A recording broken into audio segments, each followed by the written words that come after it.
Okay. Good evening, everyone. It is 8 o'clock, and it is the IBB10 show on a Sunday for you all. Uh, as you can see, there's me, there's Mike, but there is no Billy this week.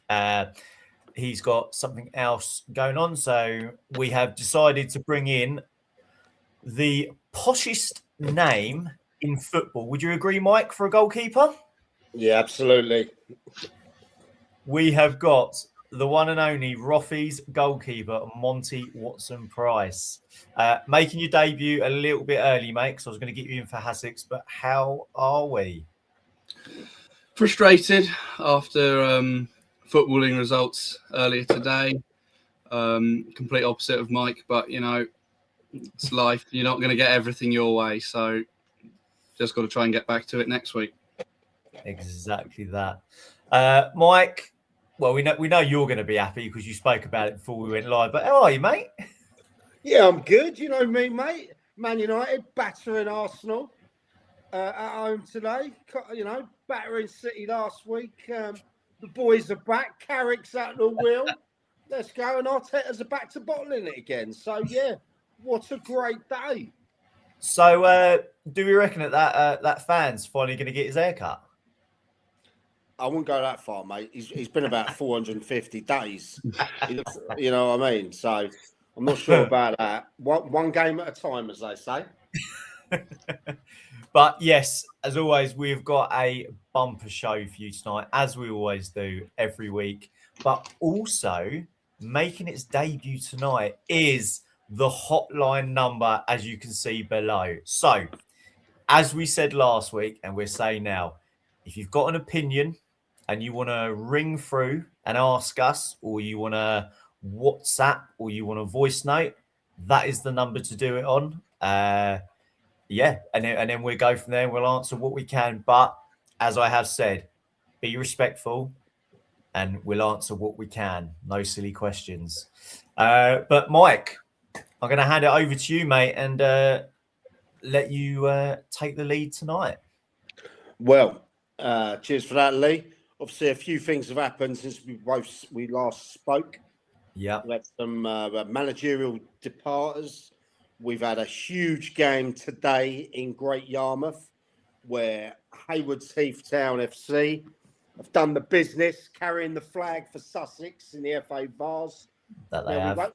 Now, we've spoke to a couple of lads and we're hoping to get them on about half hour live from the coach on the way back on their 4.5 hour journey on the way back. I'll apologise now if there's any swearing, but you've got to give those lads credit, earn themselves a home tie in the next round, but we'll go more into that. But a few things from the list we had going on. Now, first thing we want to talk about is big game yesterday in Div 1, Infinity versus Worthing United. Now, it's been well documented over the last week, 7-8 days, that Infinity, who have been going great guns this year, have actually lost their manager, Sean Gow. Whatever happened, potential altercation, disagreement. It ended with Sean leaving the club, and immediately they stepped back in with a new gaffer till the end of the season. So I'm going to pass you over to Monty to have a little talk about that, what's happened there, and we'll get your opinions in. Now, ladies and gentlemen, see this hotline down there? Message in your questions. If you want to call in, call in. But text them in. Don't WhatsApp them in. Text it in. Get it over to us, and we will see if we can get you on. But we'll definitely have those Haywards Heath boys on, providing they haven't stopped at every service station and drunk the country dry. Something I wouldn't do. Anyway, Monty, let's move straight on to Infinity. And that game yesterday, a near top of the table clash against Worthing United. What have you got for me? Well, I mean, when you talk about the most thrilling 1-1 draw you'll see this season. It's going to be up there. Obviously, new manager, Deck Sidon in until the end of the season. And then pre-match, they announced the new signing of Harrison Cable coming over from Petersfield. Who's an unbelievable player. It's that's an absolutely brilliant signing because obviously I played against him last season 3 times and he murdered us every single time.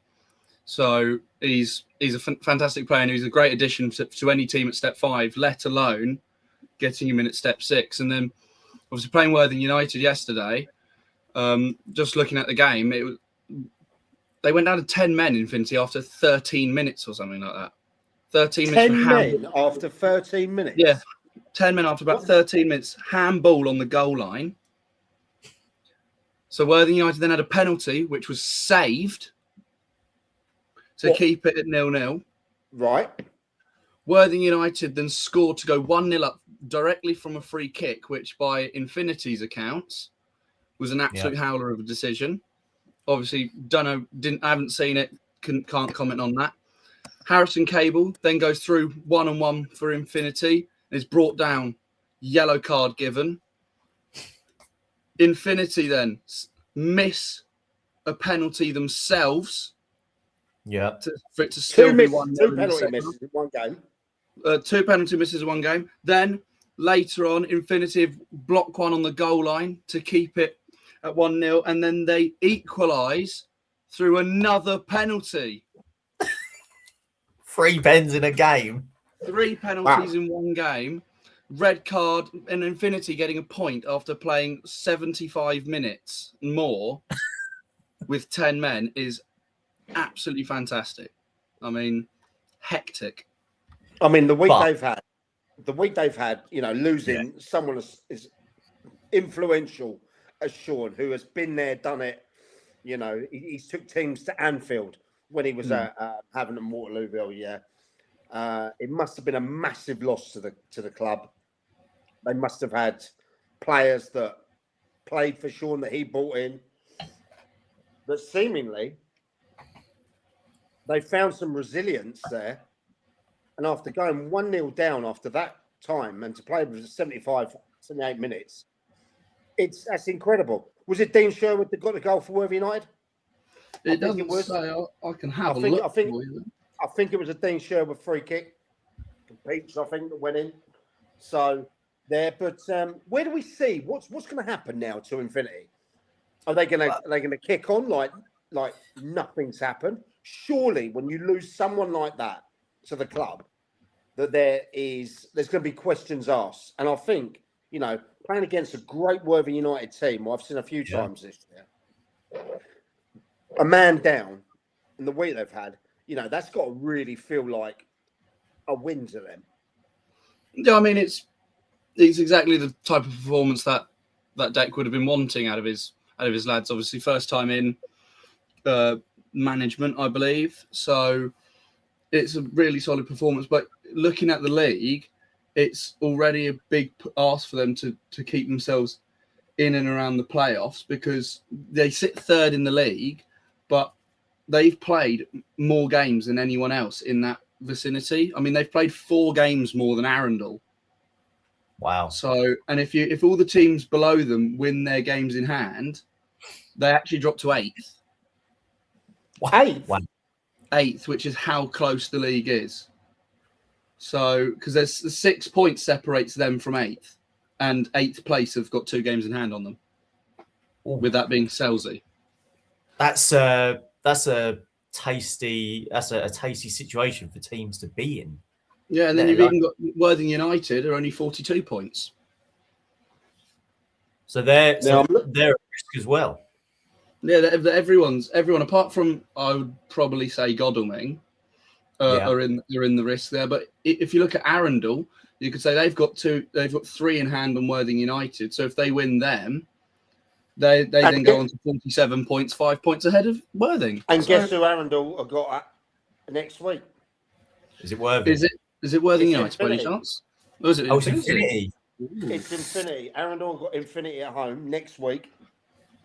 Then they're Infinity at home to Saltine, and then they're away to Dorking Wanderers.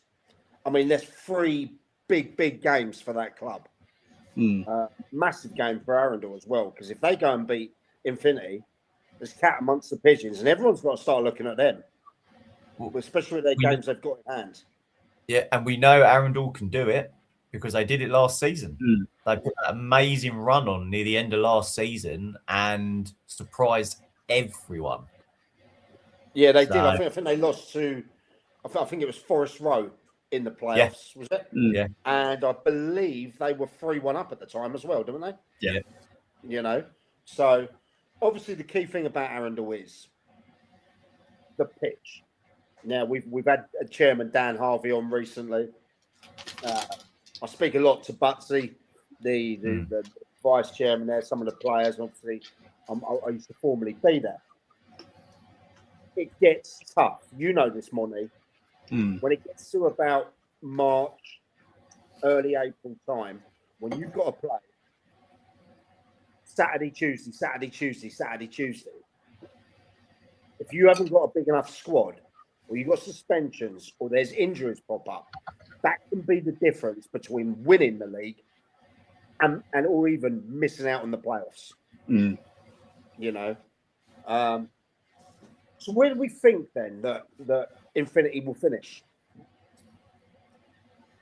Because from what we're saying, it's a player that stepped in to shore the ship. Then we wish him great luck. You know, down there, no easy task. When you're a player that then has to step up again, be the gaffer. There's a vibe change in the changing room. You know, how does he approach it? Who's taking the coaching sessions? Is he doing those? You know, it's interesting to hear. I mean, I think they got some really, really good players in there. I did worry that they potentially, if Sean left, there might be an exodus. I think I mentioned that on another show there. But it seems like everyone's clubbed together. It seems like the issues that might have been leading up to the departure of Sean may be sorted now. I mean, if anyone knows anything else about that, let us know. But at the same time, I think they'll get the playoffs. What do you lads think? Yeah, I think playoffs, because like you said, you look at it. Sean left He left a couple of days before, was it? Before the Worthing game. We saw on Twitter that he handed his resignation in and left. And as far as I know, no players have upped and left and gone. They're still the key players there. So I think if the new guy that's coming is the only guy I've played against who wore a number 9. But I think Infinity will be all right. I think they'll still be playoff bound this season. I can't see much changing. Yeah, I'd agree with that. Obviously, you got Selzy, who seemed to be on a great run, then lose, and then go on a great run and lose. But you'd say the playoffs will be Worthing United, Infinity, Arundel, and then either Billingshurst or Selzy, in my opinion. Billingshurst is a good shout. Because Billingshurst, they do really, really well away from home. I mean, they've only lost one away game all season. So is that because they haven't played many at home because of their pitch? No, to be fair to them, they've played 11 home games. I think a couple of them were at Worthing Football Club, weren't they? Yeah, a couple of them were at Worthing, which is obviously going to make it extremely difficult when you're playing your home games 35 miles from home. And just a point, as Stefanos just asked, and Billy's had to be pulled away at a bit of an emergency, so we'll let him go there and sort that out. So, as I said, Stefanos, we brought money in, but so we're saying that. I mean, I hope Infinity get there. I think Worthing United are nailed on to get there. Arundel got the games in hands, not only to be there or thereabouts, but could they push on for a proper challenge? Could they push Mo's God on him? Yeah, Yeah, Why don't not? see I mean, why not. if they win their game in hand, they're only 4 points back from them. So there's no reason why they can't. And a couple of if that's one mistake from Godalming, and then they're right on their tail. So I mean, in terms of if Infinity can go the way, I hope not, because it's not a ground where I particularly like to go. I mean, next season, having driven past it on my way to go referee down in Selsey, it's not a game that I'd be liking to do on a Tuesday night. And the same with Godalming as well. I mean, two grounds which aren't places that are on my bucket list to go to again. But you know, I wish them all the best, and just hopefully they don't come up. Okay. Well, let's move on. This is a bit of a controversial one now that was on the list. Now, there has been a case of video evidence being used from a game that was, I believe, Lee, how many weeks before? So this was back in September. Right. So Lee, you've had a manager from the we can't say who it is. We can't say the team. But you've had a manager from the SCFL Prem message you today to get on this list about video evidence. So can you explain what's done, what's happened, and how now we can discuss that this might actually set a dangerous precedent moving forward?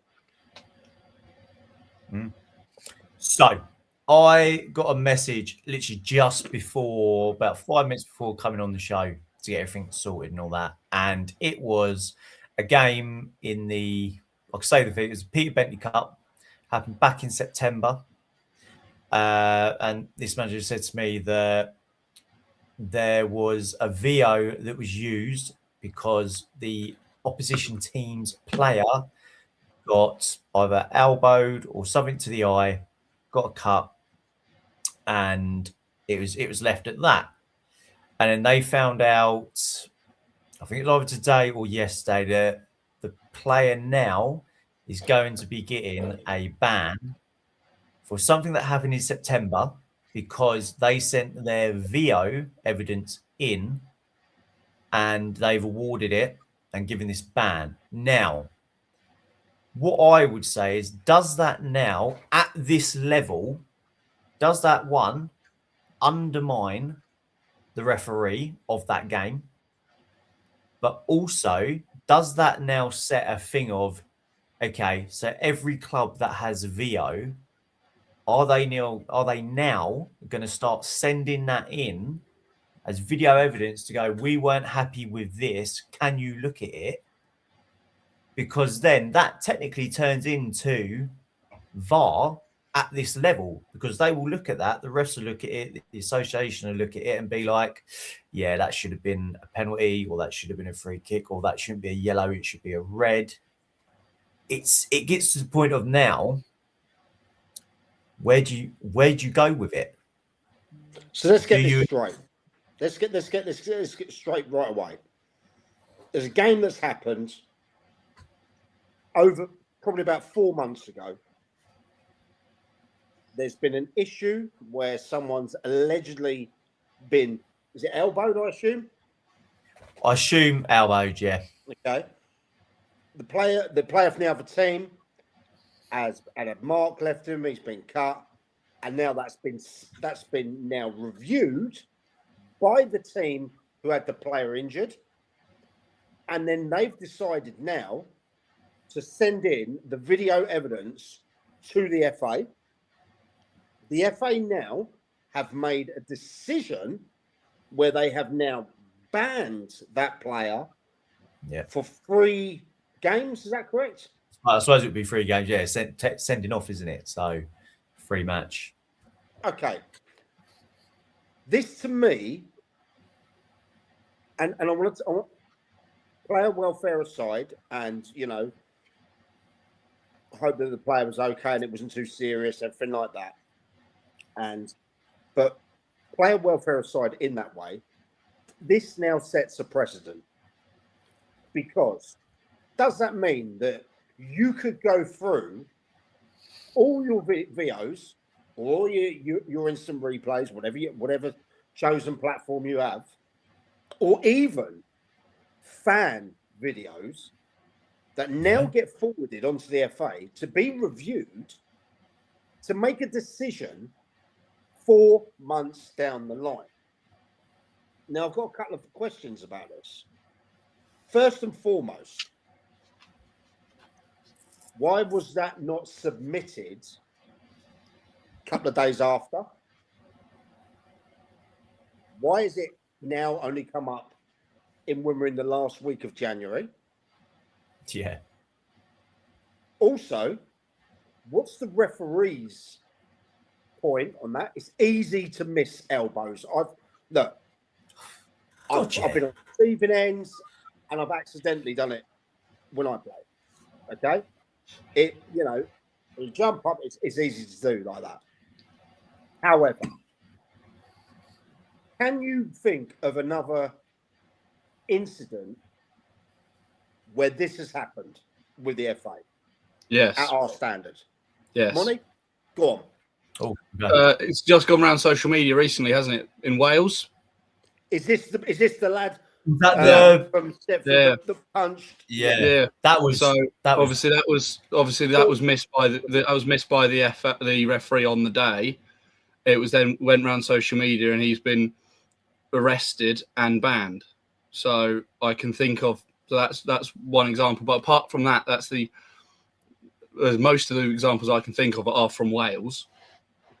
Because there was one a couple of years ago when they had a 16-year-old kid running the touchline, and the assistant manager's come out and punched him in the back of the head, which was caught. That was caught on VO. Man, I think I remember.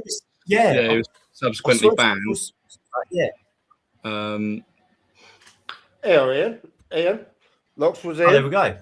Yeah. On that, there is a limit on how long you can appeal it. So when you get a red card, you've got 7 days to appeal that red card.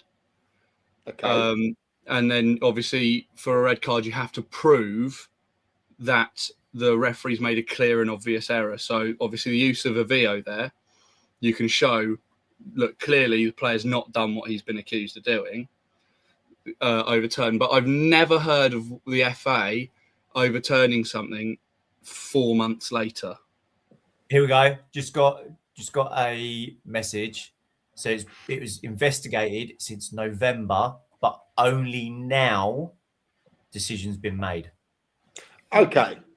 So that brings some November logic into it. So thank you to and we'll get to you in a sec, Tommy. Thank you for that.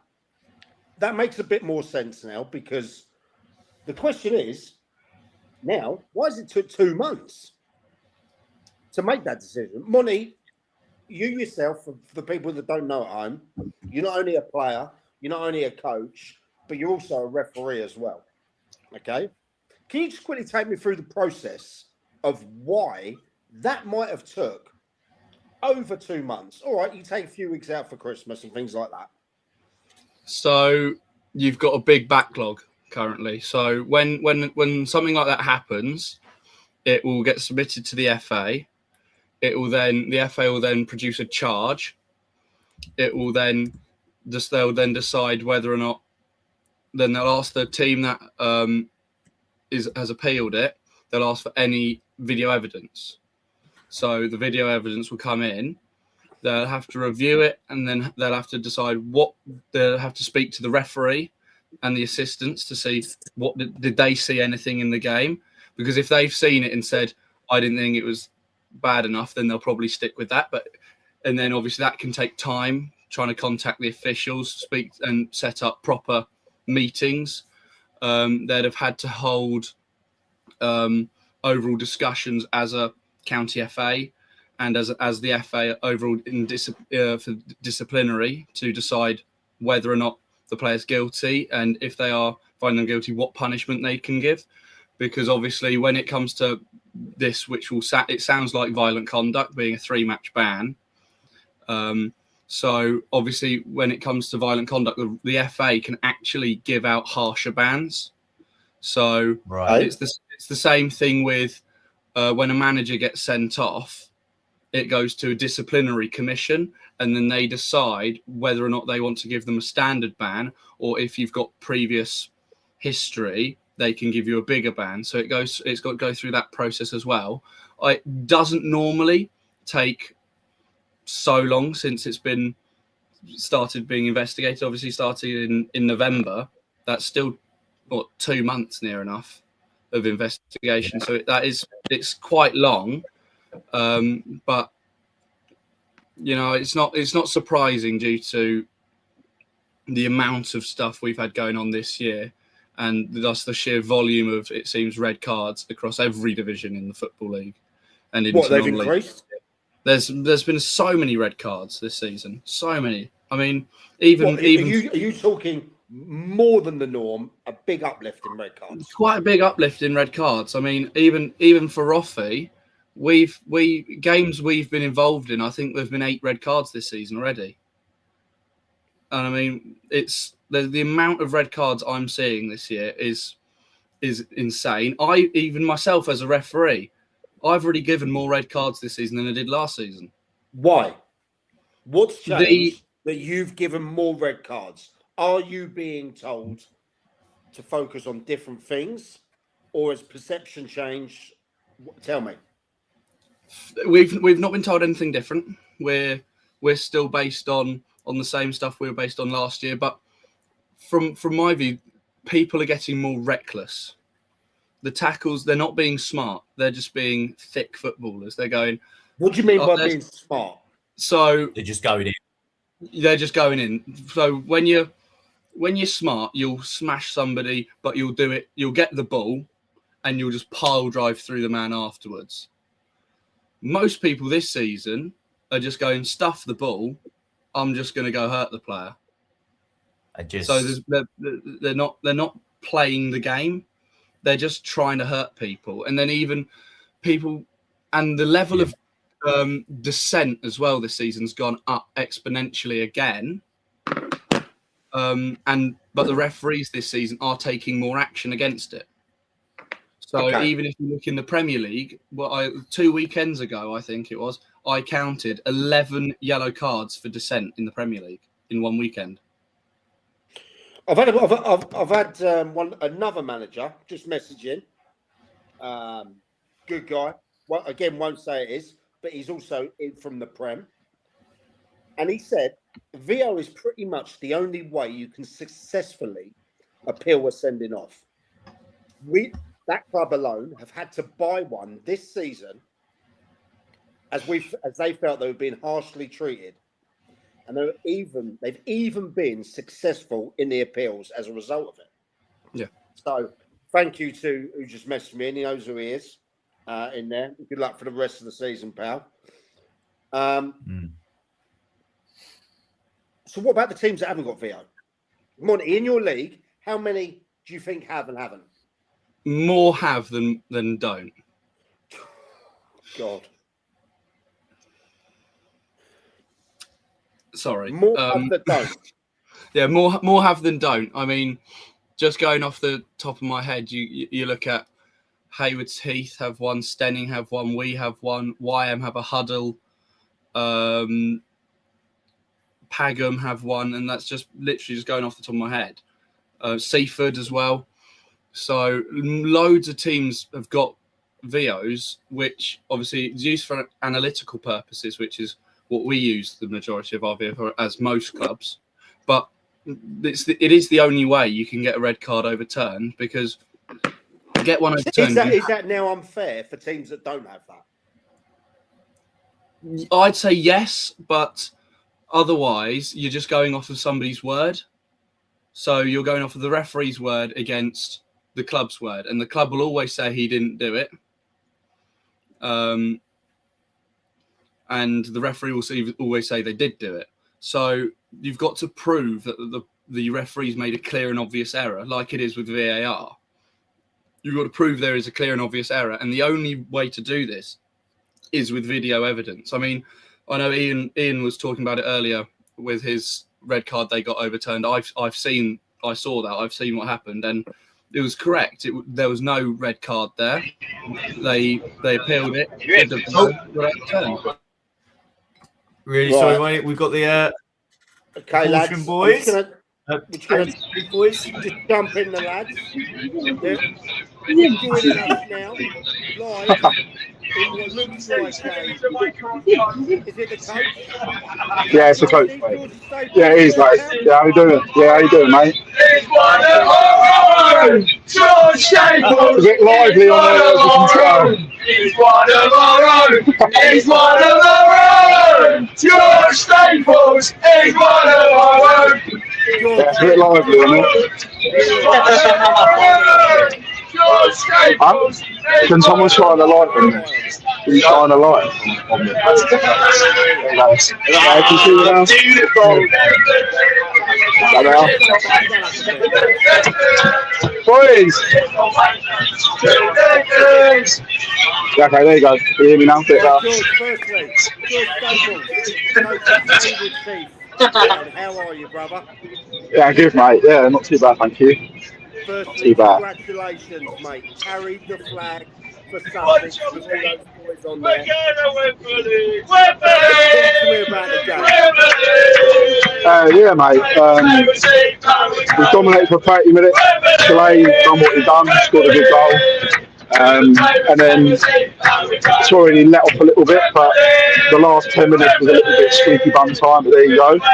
And yeah, just managed to get the job done on a tough pitch. They had obviously a game yesterday with everything that's gone over the week, everyone knows. But yeah, got the job done and look forward to the 7th of Feb now where we should pack out Hanbury Park. Yeah, right, mate. Look, I'm buzzing for you, lads. There, obviously, I came with you last week.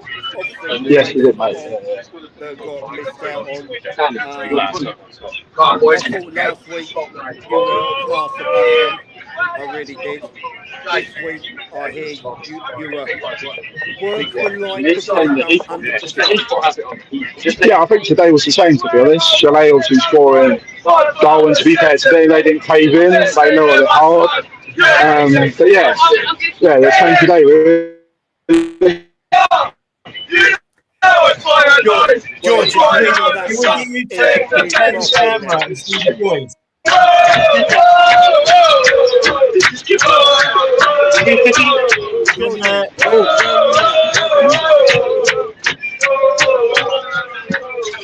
We're still about an hour and a half away yet, mate.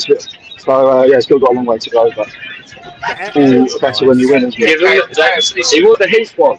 The main one. In the next round, yeah? Yes, mate. Yeah, they're obviously flying in the Wessex League, so yes, mate. Yeah, also they're flying in the Wessex League, so it's going to be a tough game, but hopefully over 1,000 Angry Park. So you don't know what happens. Turn your camera around.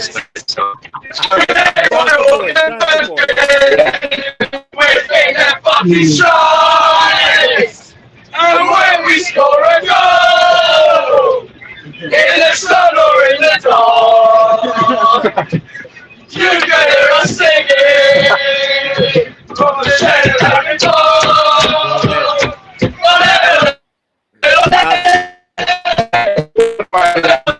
Nothing really, and I'll let J Boys get on the show. It's just the support, unbelievable. Took 150 up there last week, another 100. So, yeah, these lads. Well, Georgie, mate. Yeah, you enjoy, but yeah, just shout out to these fans, by the way. Unbelievable fans. Yeah, Kev's alright. Yeah, he's sitting there quietly. Yeah, he's alright. Yeah, thank you very much.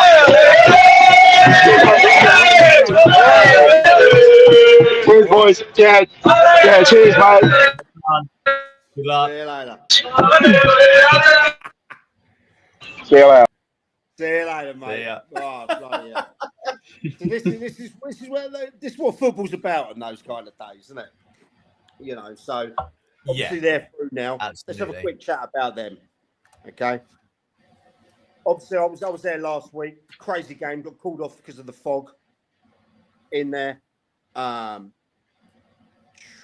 It was a lovely setting, oldest stand in Europe, I believe, as well. In there, it looked like a bit of an antique. Lovely things. AFC Stoneham flying in the Wessex League now.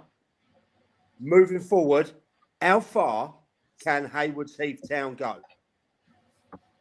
Final. Up the steps at Wembley. I think they're good enough to be in that final. The team they've got is just, well, I mean, we've seen it this season how good they are, and yeah, like Monty said, steps at Wembley. Why not fly it for Sussex and bring that FA Vase home? Yeah, which Yeah.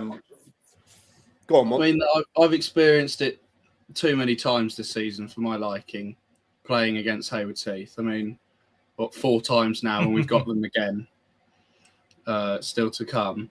So, and they're a different level to everyone else. You can feel the change in the levels, even when you're playing the likes of your Peacehavens. Although Peacehaven obviously did beat us when they came to ours, but you just feel that there's like all the teams are here, and then Haywards Heath are just like a massive step up. And you look at the players and the squad they've got near enough 2 11s who would be top 5 in the Prem. So yeah, I mean, Kev's done a really good job assembling the squad he's got, and I see no reason why they can't reach Wembley and win it. Well, they're actually favourites at the moment to win it, and there's big teams like Whitstable in it as well. Yeah. Still, the holders, Whitstable. Yeah. We were there when they won it. We were there, weren't we, last year on that final stage.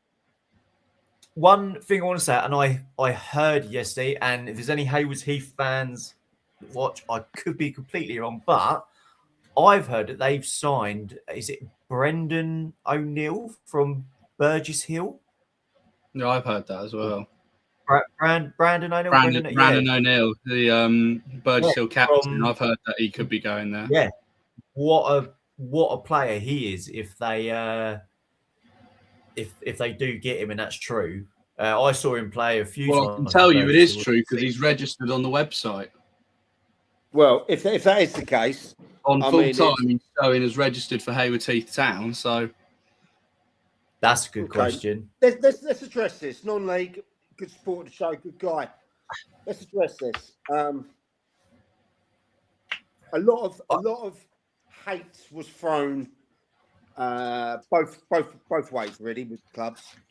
Now, for people that don't know, last week's game that Haywards Heath were involved in, the FA Vase, was called off after about 52 minutes, 55 minutes. Maybe. Yeah. I would say it was fog, came in from nowhere and literally descended onto the stadium. You could only see 5-6 meters away. It was ridiculous. So obviously, games postponed. Right? Can't carry on. Fog didn't clear for ages. People were stranded. Cars, coaches couldn't leave. Right? However, that had a knock-on effect, a domino effect, because that now meant that the games had to be rearranged. And unfortunately, the party that was involved, the third party, Pagham FC, which completely wasn't their fault. Why? They were asked to if the game that was then moved to Tuesday, if they could play on the Thursday. Yeah. What that basically meant was that there'd be 3 games, I believe, at Pagham within the space of 6 or 7 days. You know, this time of the year, the pitch, other teams playing on there. It's always going to be hard. And they were 100% in there, allowed to do that, to say, no, we're going to play on the Tuesday. Okay, fair enough. Obviously, from Haywards Heath's point of view, they were put in. They were felt like they were stifled. One thing we must say, this was not an SCFL decision. Okay, this was not a league's decision. Yeah, what happened was it FA?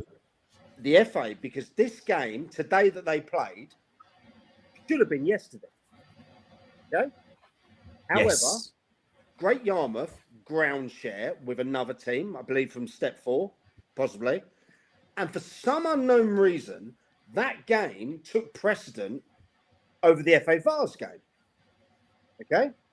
Pretty strange decision, seeing as the Vars is basically the flagship at this level for them. So that then meant that they would have had to, as in Hayward Heath now, are coming back now. They are, as they said, an hour and a half away from their home. And that means they have to play on Tuesday. Now, at this level, recovery, as I'm sure Monty will say, is key. Yeah? Being that meant that tomorrow they'd have 1 day to recover. They probably can't do any analysis, stuff like that. They can't do the normal stuff, the prep that they would do. So they asked to move it to Thursday. And obviously, Pagan, well within their rights, and the fact that they had 3 games, said no. So it went on and on and on. You know, game was called off yesterday as well. You know, it is what it is. So it's not the SCFL. This decision was made out of the hands of Hayward Heath, out of Pagan, and of the league.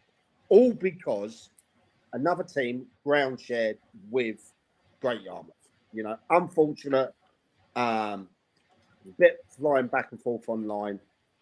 You know, it's done there.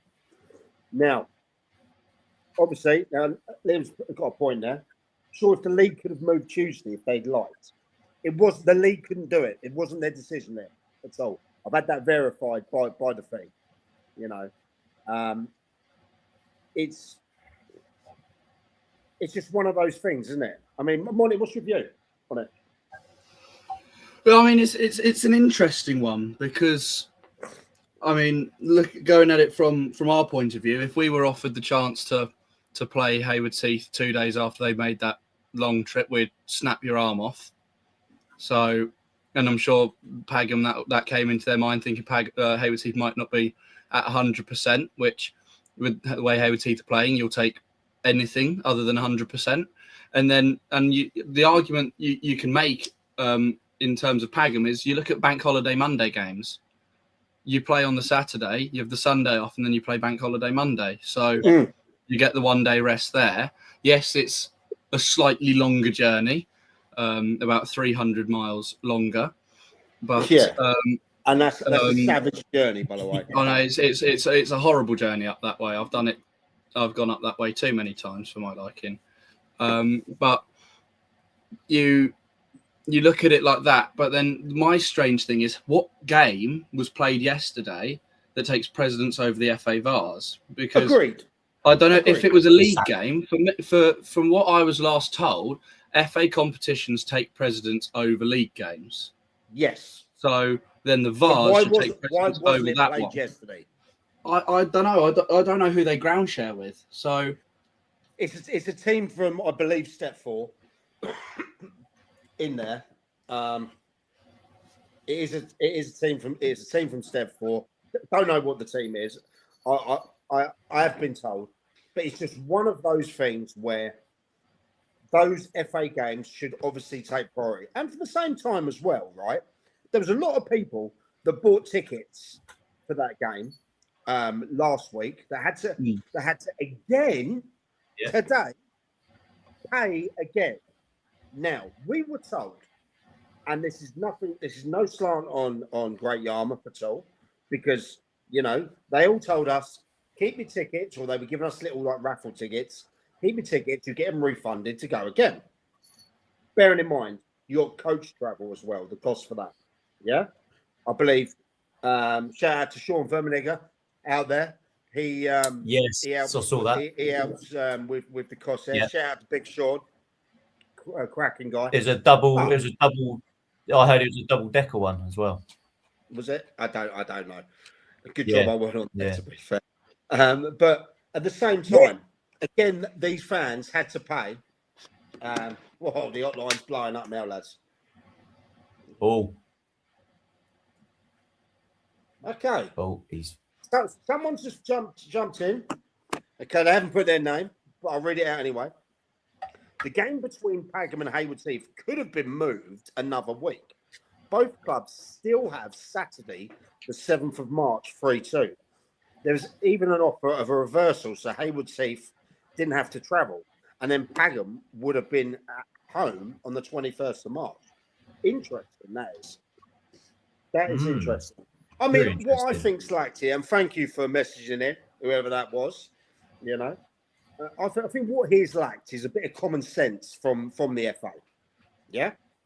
Firstly, if you don't move the game on the Saturday to the Sunday, you know, there's no problem. No teams are really effective. It's business as usual. Yeah. But when you're traveling 300 miles away, and bearing in mind these lads, I look forward to that. Oh, it's blowing up now, lads. It's blowing up there. Get involved, lads. Get involved. So, Oh, hang on. I've just said. Hang on. I've had a message from the Heath. Okay. So yeah, they have signed. Who did you say they thought they signed? It's on Brandon O'Neill. Brandon O'Neill from Burgess Hill. He has definitely signed. He's a good player. Really good player. That was the gaffer. Shout out to Kev Green. Congratulations today, pal. Just messaging. Gave us exclusive there. Yes, he has signed on. So again, another string to their bow. Great player. But let's draw a line under the what happened with the Pagham and Haywards Heath thing, because you know, two great clubs, really with passionate fans. You know, it's easy when one comment sparks another comment. Okay, but it is what it is. You got to move on. But that lies solely on the FA. So yeah. So finally, for that, congratulations once again to AFC Stoneham in the next round, and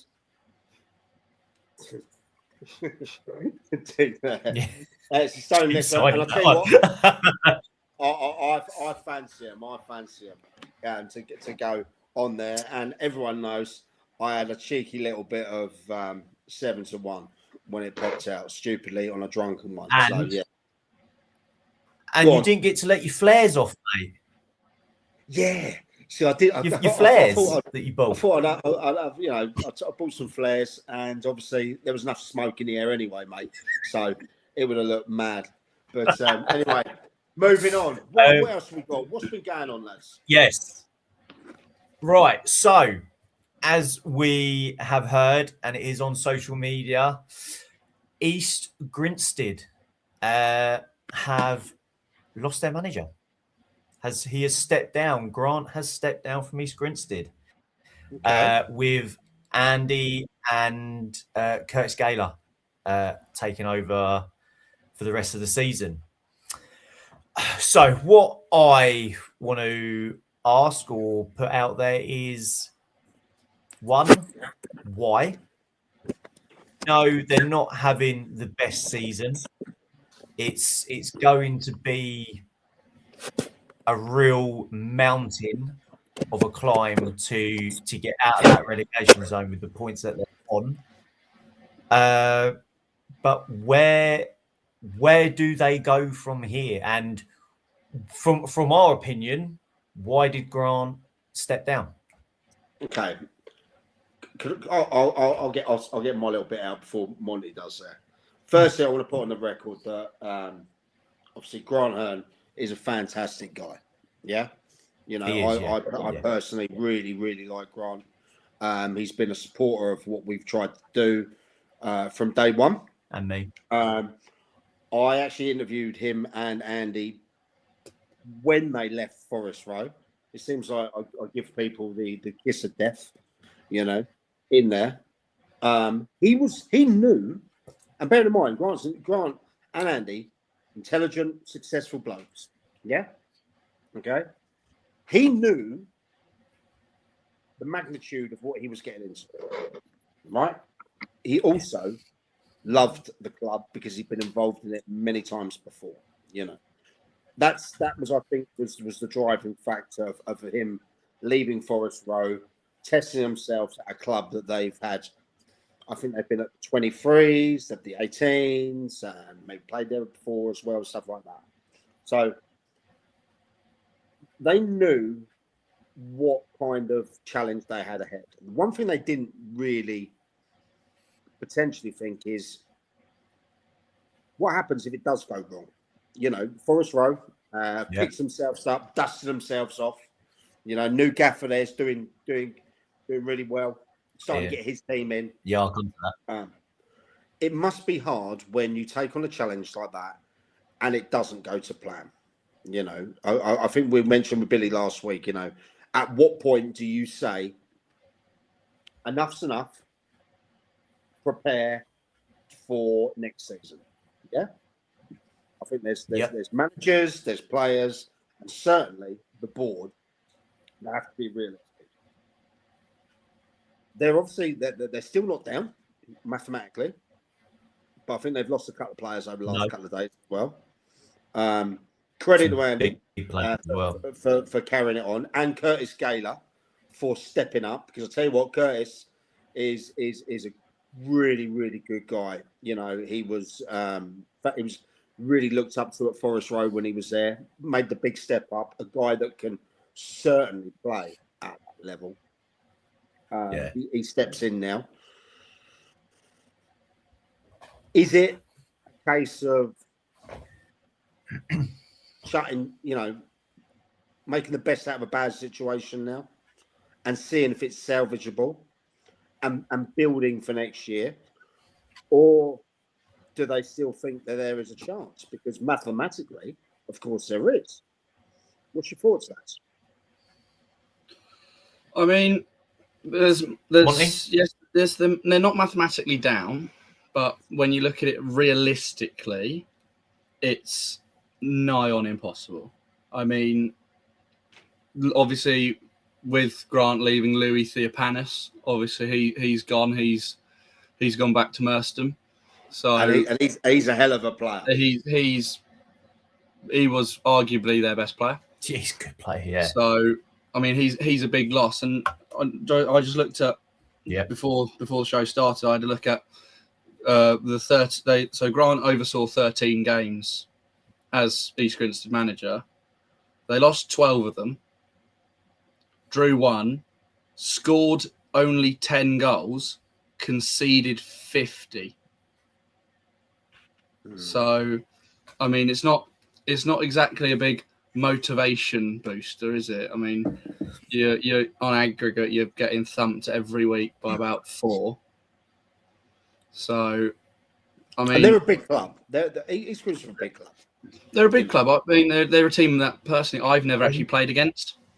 And like even with Grant, I've never come across him. I've never met him. I've never spoken to him. So I don't know. Really, everything I've heard about him is really good. But so I can't really go into what he could be thinking. But personally, for me, I'd be looking at this point going, let's try and get some pride. Let's try and, because at the moment they are on course to be the single worst team in the history of that league. Is that fact? Is that fact? I'm pretty sure that will be. I've not seen. Looking over the last few seasons from the league tables, I've not seen anyone that poor. So it's kind of like a Southampton from last season in the Premier League. Just try and beat that lowest points tally. Take it one game at a time. Going right. Just don't lose. Because if you don't lose, you make ground on that total. Because even if they draw every single game remaining, they'll finish 20-odd points. So they just need to keep working, just take it game by game. I mean, and then look towards the end, look towards next season when the likes of Jordan Maguire, Drew, the big money players, won't be there next season, because I know Jordan. His uncle used to coach me when I was younger. I played with his nephew, so he ran a couple of training sessions for us. He won't play Step 5. I'd be very surprised if he does, because if once he's fit, he's as you've seen, he scored the winner in the National League playoff final a couple of years ago. So players like that won't be willing to play step 5, and if they are going to play step 5, it'll be more money than they're on now, because they're having to drop even lower down the pyramid. So it's times where you look and go, like, I mean, I saw yesterday Tommy Seal started. He's a player who I played with in the under 18s.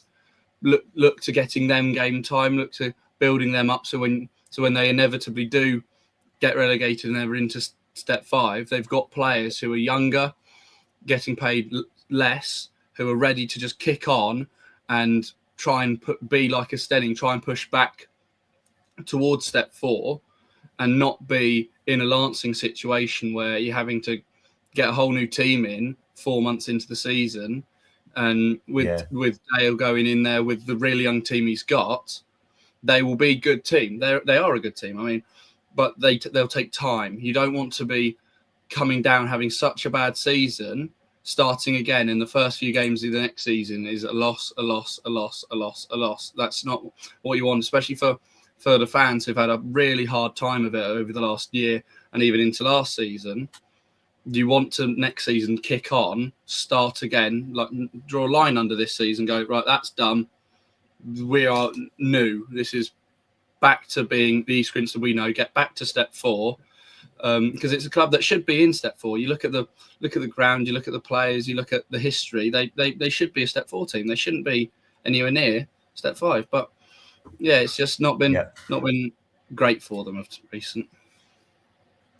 Yeah, well, I hope, I wish Grant the absolute best. I also wish Andy and Curtis the best, just to see, imagine if they pulled it off. Imagine if that was pulled off. I mean, it would be the story of the decade again in these leagues, wouldn't it? In the Sussex leagues, if they actually did that. But that is, yeah.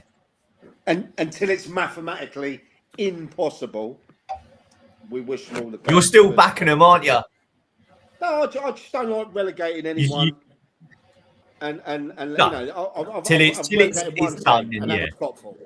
I relegated one team. I know on the SNLF show, Gareth and Statman and that they said it's done, but it is what it is. Anyway, lads. So another thing we had on the list: potential draws now in.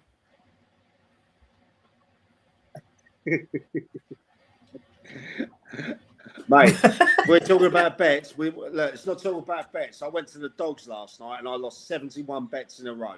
All right, and until I hit some lucky tri-cast. It was only a couple of quid bets at a time, but yeah, I still lost, still down. But mate, that's shocking. 72. But yeah, you can understand heads dropping. But now I want to quickly, lads. I want to talk about the draw for the Sussex Senior Cup. Okay. Yes. Now we have a game. Is it this Tuesday? Horsham YM. No, 3rd of. Oh, so it's the following Tuesday. 3rd of Feb. Horsham YM are playing the rescheduled Eastbourne Borough game. Mm-hmm. That was called off because of the horrendous weather that we had. And I even volunteered to go to Horsham YM and help fork the pitch to get this game to go ahead. I was on that group call with you. I'm match sponsor of it. Yeah. 1, because I'm match sponsor of it and I wanted it to go ahead. But 2, it's a massive game for YM for a start. So they've got Eastbourne Borough. And if they win, yep. And if they win that game, they face Brighton. Brighton Hove Albion. Under 21s, may I add. Not Brighton. Yes. Who have been there or thereabouts in this cup for years gone by. I know Horsham just had their run ended by Three Bridges. We were there for that. But what a fantastic chance for those boys down at YM there to firstly pit themselves against a team like Eastbourne Borough, who have had a pretty tough season already. We've already noticed that they already have the youngest squad in that league, Eastbourne Borough. They've had, a couple of managerial changes, a club that wants to do big things. It just hasn't clicked at the moment. They must have a chance, mustn't they?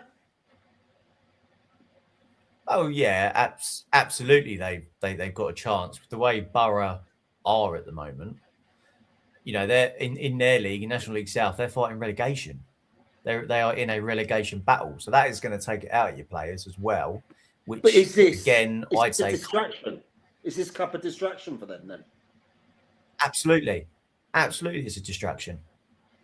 I would say as a manager, I would be looking at sending out my youth side and focusing on keeping my main 11 fit for the league.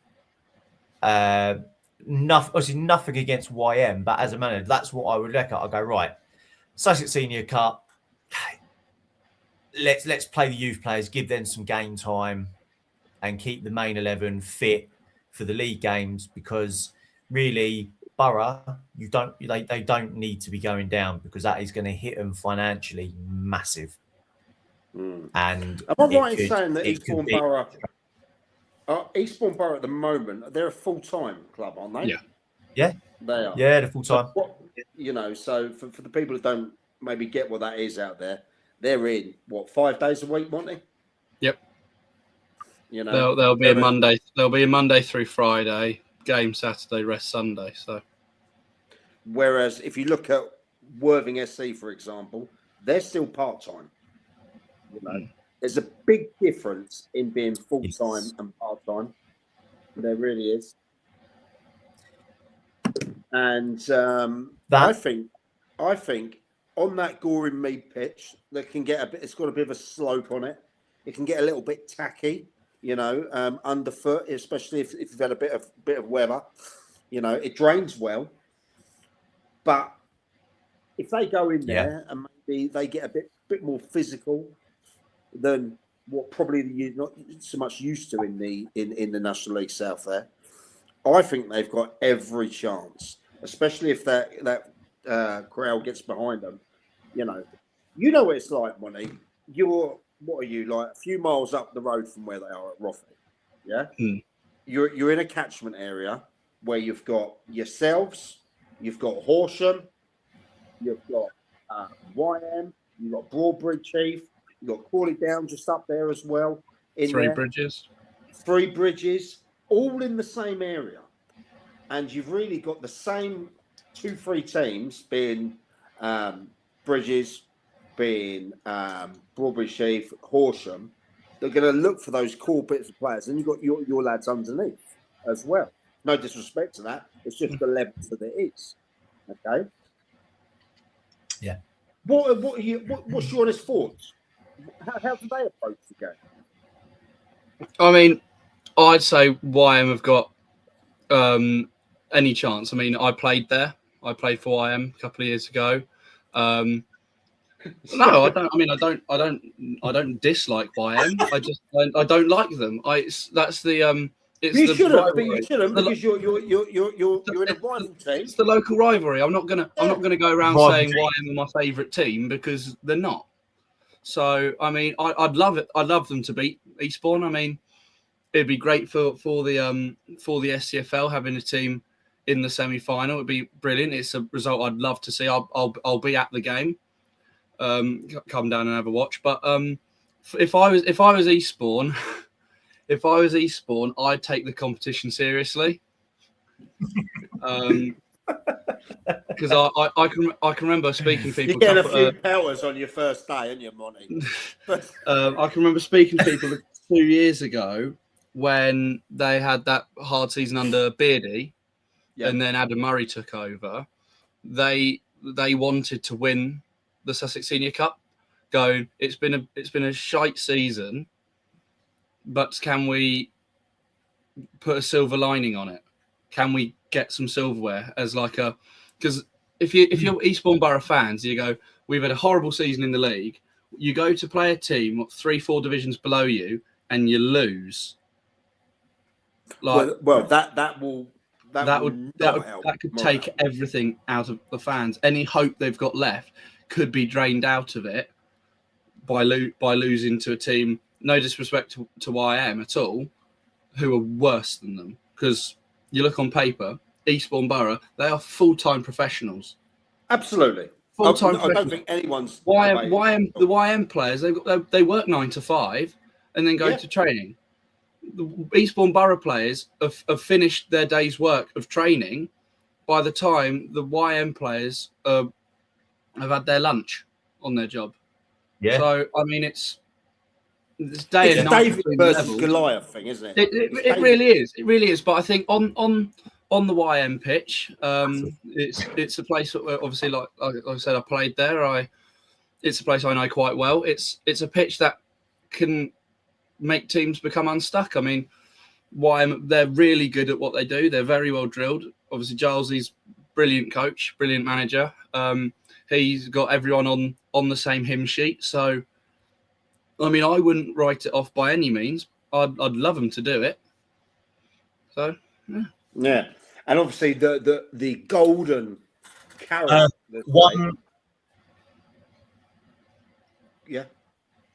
One thing though, Noel Fisher is cup tied. Mate, Noel Fisher is cup tied. I actually think he's in the top 2-3 players in that league. I do. I actually, I know his coaches think extremely highly of him. You know, let's not get it twisted either. His twin brother's bloody good and all. Do you know what I mean? Gladly sponsored by us, by the way. Yeah, they're both really good. If that's true that he is cup tied, then that's a big loss. But then again, they have got players that can step in. Yeah. But I was going back to it. The golden carrot of Brighton Hove Albion in the next round, if you get past Eastbourne. I mean, and then on the other side, I assume it's Worthing Three Bridges. Is that correct? Yep. Yeah. You know, that's going to be a it's Worthing. So it's Three Bridges, Worthing. Yeah. And obviously they both all played at Lancing as well. Semi-finals. Oh, are they? Yeah. Yeah. So there's right, okay. So that'll be so obviously I covered both semi-finals and the final last season. And both semis are always played at Culver Road because it's the home of Sussex County FA, along with the cup and everything. So that's going to be different. Three Bridges Worthing will be good because they both play on 3G pitches. Yeah, they do, and they're both two teams alike. To be fair, go on. I can see Three Bridges doing it. Three Bridges 1-0 into the final. That's a big shout. Obviously Worthing have had a bit of a rocky time since they hit the top. You know, last 3 or 4 games, lost again yesterday. In there, you know, lost 5-4 the other day. But what Hinch has done is it's been superb since he's been in. So, hey, look, whatever happens, there's going to be some classic games in the next round. You know, it is a David and Goliath, and let's see if we can pull that off. But next one thing that I had on the list, a team we don't normally talk about. A team we don't normally talk about, who are Gareth O'Leary. Oh, that reminds me of. Do you remember when Man United had the old Raphael and the old twins? Do you know what I mean? And Raphael and Fabio. Yeah. I remember that. That was quality. But listen, quickly, one team I want to talk about that I feel have had a bit of a revival since the beginning of December, end of November, And that's Lockswood. Yeah? You know, Ian commented earlier. Fantastic 4-2 win yesterday against Oakwood. Unsurprisingly, beat Copthorne 5-0 last week. No, week before, sorry. You know, obviously, they unlucky against Infinity. But they drew against... Look, one goal separated them against Infinity. Drew against Billingshurst. Beat East Preston. Hammered Upfield. Something's actually clicking there. What are you thinking, Lee? There's, I mean, as we know, because we keep getting tagged by Lockswood in all their tweets, which is every really team good tag as away. well, keeps us up to date. Are they putting themselves tag us every team? You want to tag us? Putting themselves out of a relegation scrap now? Because obviously, no disrespect to Copthorne, they are absolutely. They are, I think. Sorry, I can't put that message. Right? Are they now pulling themselves out because they're now 4 points from 4 points adrift of the relegation lot? A couple of games in hand. I know it was a bit of a 6-pointer yesterday with Oakwood. Yes. Yeah. In there. So, what we're saying? What's changed? Monty? Players returning from injury. Go on. They at the start of the season, obviously knowing Ian, knowing Graham Shergold, Gov down there, know quite a few people down there. They had some quite bad injury problems at the start of the season. Even they signed Alex Barbary at the start of the season. He came in because he played for us at the end of last season. He came in and suffered a terrible injury, which has seen him out. But they're slowly getting their players coming back, and you can see the true Lockswood coming out. Because I know at the start of the season, I didn't think they'd be down where they are at the moment. But when you lose 7 or 8 of your starting players through injury, you're always going to struggle. No team apart from probably Haywards Heath can go 7 or 8 players of our starters are out injured. Right, let's put all new 7 players who are the same quality in. You just can't do it. Yeah. So especially on what I think's minimal money, it'll be down there. It won't be Haywards Heath levels. It won't be anything special. But I mean, so it was always going to be a struggle for them. But I mean, I'd love to see them get themselves out. Yeah, let's get the show started. Yeah, absolutely. So, ladies and gentlemen, right. Project Wood has Billy is here. The emergency. He's back. They've released him Oh, from jail. don't worry, I'm back. What's been going on? What have I missed? Because the list. Get tweeting because there is a list. Just letting you know. Okay. Well, I'll tell you what we've been through. Oh, that's 2 lists. We've discussed some video evidence of where a team has been had a player suspended back from September due to VO. We've had a live stream in from the Haywards Heath coach that are on the way back from Great Yarmouth. Right. Okay. When you phone call that? We've I've Billy got arrested now. I'll be there now if I got arrested. Yeah, we had to bail him out for the show. Yeah, I'm here. And we've talked about the Sussex Senior Cup. We brought in Monty. Monty, how are you, mate? You okay? Who's basically a Bible on the non-league here. You know, he's going to play that piano in the background as well a bit later on. And we spoke. Yeah. And we spoke East Grinstead as well. Right, well, I'm going to talk more on that. Okay. Have you talked about Have you talked right? These are a few things. Okay, this is my list. I'm going to read out my list, and then we can do the list. Yeah, ready? Go on. Yeah. I've got something to add as well. Someone else just. But no. Talks out. I'm just waiting for all the details to come through here. But it's the list. Go on, Bill. The list of Wood. All right. East Grinstead management situation. You've touched on that. We'll go back on that again in a minute. Hastings United. The noise returned to the pilot field. Right, and I saw your tweet yesterday. How I made a heel turn into making sure the noise returned to the pilot field. We'll talk about that. Lancing, 19 conceded in 5. Could they be dragged back into the relegation? Haywards Heath, today, great, through the FA VARs. But their schedule, is it fair? Is it not? We have mentioned about the Pagan thing. Right, okay. AFC Vardinians, 3-2-1 losses on the bounce. But could this be seen as a positive in their fight for survival? And as I call them, I'm always gonna, when I do something wrong or whatever, and I say something and I get hit back on it, I think it's motivated one team in the Southern Combination Div 1, and that's poor Lockswood. Second in the form guide. Are they turning the tide? All right. So well, we've just. I'm just going to slip out. You just spoke about that because I just want to confirm something. I've had a little bit of news come through. Right. Okay. Right. Well, I'm going to start then on. I'm going to step out. I just want to have a little. Go and confirm it. Go and confirm your sources, Mike. I'll go. Right. I'll be back. Yeah. Firstly, before I start, how is everyone? Right, Bill, go.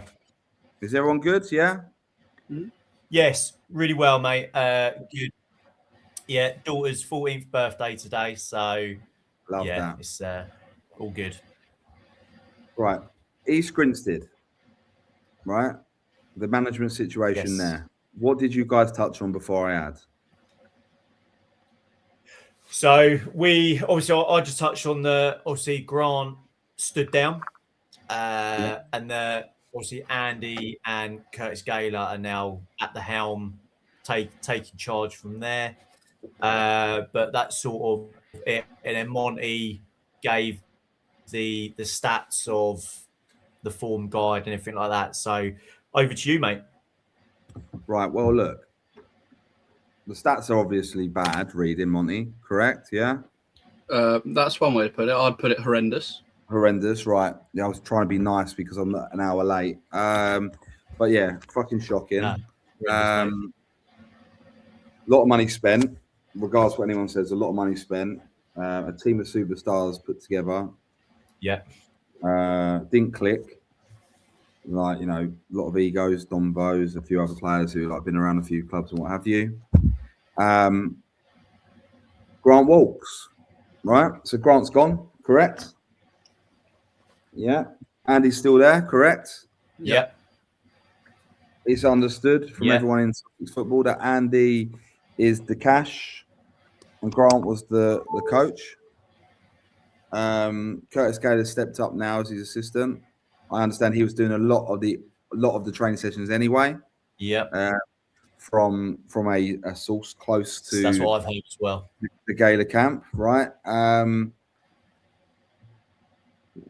When does it come to a point where you just don't anymore, or you just go, right, I'm not cut out for management?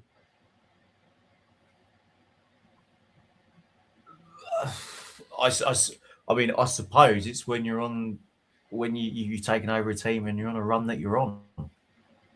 Look, because they haven't budged. They haven't budged at all. No, look. End of the day, someone wrote it on Twitter, so it's not my fault, but I think it was one that might have got people speaking. Right? Money can't buy you Division 1. Oh, I know. Darts, I think said it. Was it Ben Dartnell, right? And they had a hefty budget. Manager, yeah. And look, they got the promotion, got the job done, right? They got promoted, whether it's through the playoffs, whatever, they got promoted. But with that budget, with all due respect, they should have trounced it. With players like Curtis Gaylor, players like in that space, Curtis Gaylor, TJ, those sort of players that they had, they should have trounced that league anyway. Yeah, let's be honest. A lot of those players now making step up 2 divisions. It is hard.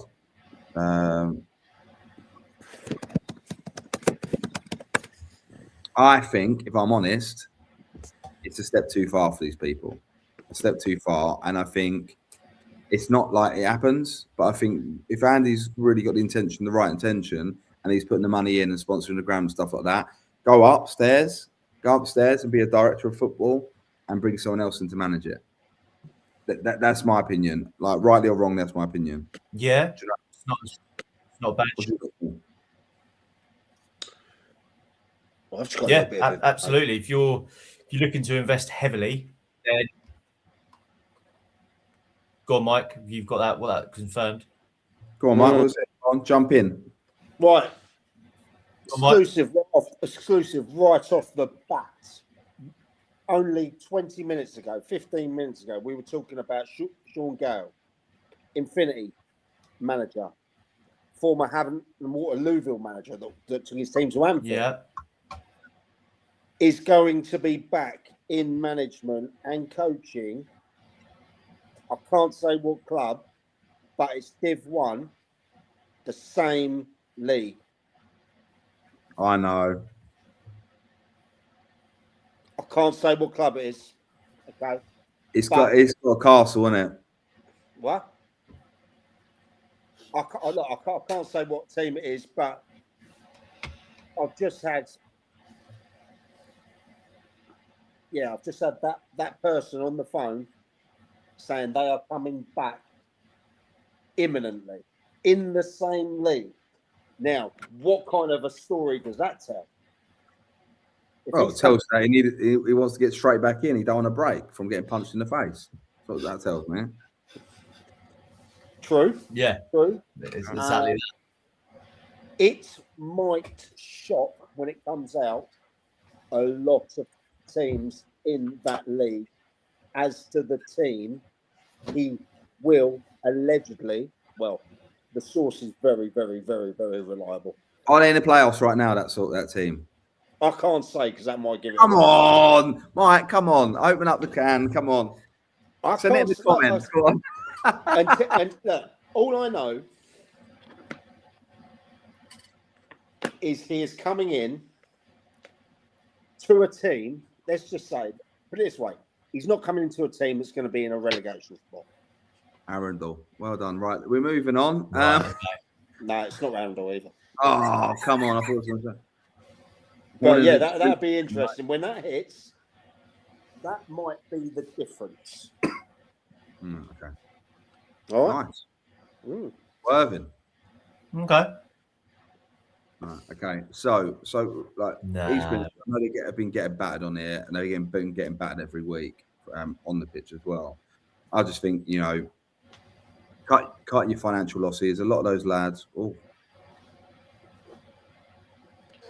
It's a good guess, but it's wrong. Not a bad shout. No, I can't. But look, I think you'll find out something online very imminently. Yeah. Yeah. Okay. So yeah, look, the exclusive thing, it is what it is. There does come a point where you cut your financial losses and look towards next season, because a lot of those lads on big money aren't going to be playing. Yeah. Some combination Prem football. Let's be honest. Obviously, Leo Fiopanis, the striker, he's now moved on to Merstham, sorry, and a few others I would imagine are leaving. But yeah, does anyone know why Grant stepped down? Has anyone got any? I haven't spoke to Grant. I've left. No, I don't know. No. Okay. Well, maybe Grant can fill us in. No, don't know, mate. No, I've left him be. You know, you've been there, Bill. Yeah, it's horrible. You know, it's horrible. It's a lonely place when you step away, or you're sacked, or you leave for other reasons. You know, it's you do this because you love football. I think Grant's probably done the honourable thing. He just realises that it's not worked, and he stepped away. Like, you can't. But anyone knocking him for taking that job are wrong, right? 100%. Absolutely wrong. Because like, anyone who wants to take that leap up to Ishmael League football, like, there's not loads of opportunities. Whether we sit here and go, fucking hell, they're spending the fortune, you know, all these little bits and bobs, right? And it, you know, a lot of it's true. It is what it is. But they still made the leap of faith. They put faith in themselves to go and do the job. Yeah, and it ain't worked out. So you've got to work out, all right, what's the next steps if it ain't working out? Is it Andy staying, putting new staff around him? Is it him stepping away as well? Are East Grinstead happy to continue being bankrolled by someone? What's the story there? And I think we need to find out what that story is. Okay. On another club that's mentioned a few times in this pod now, Eastbourne Borough, Simon Leslie just put out a massive statement. They lost again at the weekend. They got turned over. Oh, did he? What did he say? Because he was actually. I'm not worried about this. When we've got a team, I believe this team's good enough. The title was a little bit. I'm going to be on. I'm going to pull it up. Hold on. I'm going to pull it up because I don't want to sound like because isn't he? Does he live in the UK or he works out quite? He does. He does. Simon, again, I've said it many times. Simon, I like Simon. Right? Yeah, I've heard he's a really good guy. I like him. But he wrote "Perspective, Not Panic" was the title, right? It was a fluff piece to say, look, stay with us, like we're all in it together. But it's really daunting down there at the moment. The supporters are really turning on the club. They're turning on the club. They're turning on the administration of the football club. They're starting to turn on the manager now. And look, Simon's doing what Simon would do. He's a marketing man. He's a PR man, right? So he's going to make sure the spin's right all the time. Yeah. Sorry, I've just got the hotline on because just in case anything comes in. Yeah. So if you hear a few dings, the hotline's on. I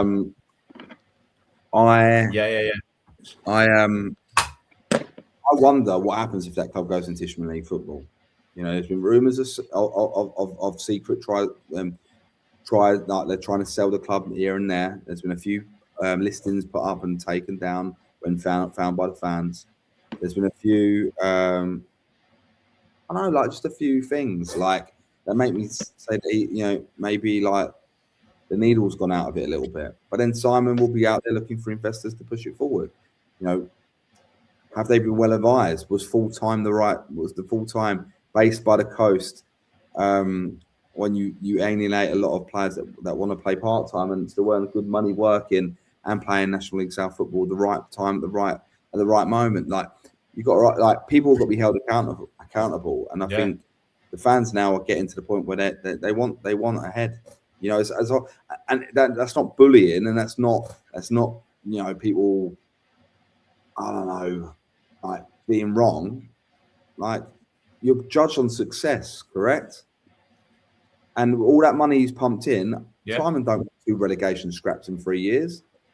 Like you're having a laugh. Pumped a fortune into that football club. His investors are pumped a fortune into that football club. The respect for him and those investors, he deserves results. Yeah, so it's not about knocking Simon. Yes, he's the leader. Yes, he's the chairman. Yes, he's the owner. But he deserves results. And his team have to deliver him results, both on the pitch and off the pitch. Yeah. Right. So moving on, Hastings. Absolutely. Yeah, go on. It seems like let's hear. I went on the Facebook fans page, and I decided to do the heel turn of a century, Mike. Right. What have you done? What have you done, Billy? I called out the supporters for being more heel turns. Okay. Yes. You called out your own fans. Yeah, I did. Are you fucking mad? No, I'm not mad. I'm mental, but I'm not mad. I just like Tuesday night.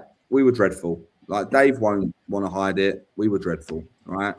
Probably one of the worst performances I've seen. We played Crowborough. We were poor. We were very, very poor. It was a very unhastings performance. I love Muggsy. Yeah, he was winding it right up, right? Yeah, he's a good guy. Yeah, but it is what it is. They got the win. We were not at the races at all. It was a very good result. But this weekend, so I called out the supporters because the atmosphere there was no singing. It was never ever known it to be like that, and it made me quite sad for what we built with the behind the goal growing in size, the drum nice and loud. And I've seen the last few games it kind of dropping off. So I called it out. I said, "This ain't good enough." Like saying good, like, so where are you? I did my Delia, right? Where are you, right? And let's be having you. And I'm telling you this for a fact, right? It I won't call out any individuals, but people took it personally, and it got a little bit heated. There was about 40 comments. Like, it got a little bit much, to the point that first minute of the game on Saturday, poof, the drum starts. Guess what the first song was? We Ain't Billy Wood. Billy, give us a song. So I waited, and I thought, no, I'm going to go around. I'm going to go around and sing with them for a bit. So I did. I went around and sang with the fans. Look, they were wound up by my comments, and rightly so. But what I was trying to get at was why. And not saying like the shit. It was like, why? Yeah. Why are you not singing anymore? Like, we got to get to the bottom of it. You are, when we're talking to players, we're signing people, or people coming to the ground, the thing they have to talk about is fucking the noise at Hastings is loud. They get right behind their own, but also, not only do they get right behind their own, they make it really like intimidating for the opposition. And they're one of our biggest selling points. They make the club how great Hastings is, in my opinion. So to get them back singing again, and I'll get their point, with a lot of turnover of players, so making songs for players has been tough. There's been a lot of like, I've had a couple of bad years, like got relegated last year. It's been really, really tough. Felt a little bit disconnected with the club at times. So it was me just trying to open it up a little bit and go, I like it. You know, and like, I'll be the pantomime villain for this football club to do well. I don't care. I will be the pantomime villain. I don't mind. There's loads that we still got to sort out, both men's and women's. Today, like last week, great win in the beating the team league above. Today, shocking, lose 3-1, go 1-0 up, and then 2-1 at half time. Chase the game all second half, then get beat with 90, like get it with a 90th minute counter attack and lose 3-1. Not good enough, right? Yeah, go on, mate. Can I say on that, because I like the fact we've done that. It's a bit of reverse psychology, isn't it? Yeah. You know, you've gone there. You've gone there to make a statement. You knew what you were doing. You know, you wanted a reaction, and you didn't mind if it took pelters from them for you to get that. Yeah. You're a goalkeeper. Yeah. Yeah. You've got big games where you play against, 300, 400, 500, 600 people, whatever it is, over Christmas. How much of the abuse do you listen to behind the goal? Well, it varies depending on how much I'm doing. I mean, when I went to my first time experiencing a proper crowd was when we went to Deal last year in the FA Cup, which it was only my third game in senior, my fourth game in senior football. We went to Deal in the FA Cup, and there's 500 and something in the door. And being the 18-year-old I was there, I listened to absolutely everything they said, and it completely threw me off my game. We got thumped 4-0, worst we played all season. But then even now, when we went to Guernsey, and we're the 600 odd in there, you can't help but hear the stuff they're saying, and it throws you off the game. Even though the Guernsey fans, they were the politest fans.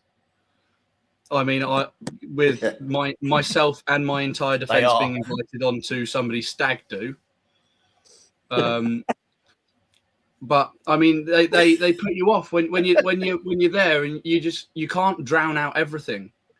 You just physically can't do it. You hear the comments, you hear what they're saying, and it puts you off your game. So what Bill's done there, he's tried to make them. Yeah, you've had to put yourself out there and say it, because I haven't been at Hastings. Yeah. I haven't been at Hastings. Do you know what I mean? And we know we're planning on doing that, but it's a big club, massive club. It's one of the biggest in Sussex, Mike. And there's no denying it's had a bad couple of years, right? But myself and everyone else who built the club from 200, 300 people watching to the thousands watching, I'm not willing to stand aside and watch it drop off now I'm back at the club. I'm not willing to let that happen. So if I need to be hated, and they did say fuck off back to Lancing as well before I walked around, which is quite funny. But then when you're in there amongst them, when you're in the but when you win there with them, they don't like. Do you know what I mean? I double book myself, mate. They know what I'm about. They know I give a shit. They know it wasn't personal, and and I had the bollocks to go around and stand with them and sing songs. Right? There's not many people that would do that. Who's got the loudest fans in your league then? Who's got the ones that you actually go to the game and you think, or you know? And then I'll ask the same for you, Monty, as well. Hastings, 100%. Like, look, I'm telling you, Mike. Right? When Hastings, like when we went to Ashford and we took 200, 300 people to Ashford, we were fucking loud, right? When, like Hastings at home, it's but the problem is we've had a really unsettled side over the last however long, right? Players in and out, in and out. So they found it hard to fill the gaps with player songs because they would, yeah. We're redeveloping the pilot field, Ash. We're staying at the pilot field. So yeah, we'll have a 3G pitch at the pilot field soon enough. And it'd be really Ash, if you could do some of your quick maths on that, how much it costs? Yeah, I want to get Ash on 82.9 million for just 4 bits of blades of grass. I've heard he's been throwing trillion about. I love $1 million. Ash gets some talking. But he gets some talking online. We're loud. All right, then, Do you remember the songs? Give us a song. The reason why I had to miss out, I had to go and see my vocal coach before this. That's why I was late tonight, Charles. I thought it was where you were signing your new boxing contract. Do you know what I mean? But that seems to have died down a bit, isn't it? I'm not going to say names, but maybe we were signing a few contracts. Yeah, Ash, but, Ash you know, like 1.2 trillion. 1.2 trillion, yeah. That's the Hastings budget, isn't it, Ash? Yeah. That's Ashford United. Ashford United's budget. Monty, what's the most hostile crowd that you faced in our leagues?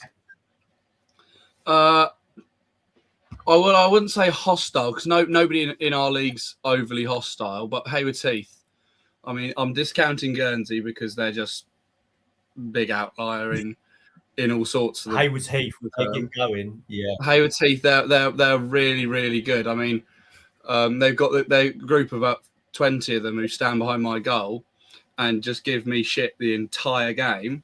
But then afterwards, they'll buy me a drink in the bar. So it's really good having teams like that and having fans like that give you shit the entire game, especially with the way I play against Hayward Heath, it seems. I mean, when you're turning up there and they're going, Monty, stop having a fucking blinder every time you play us.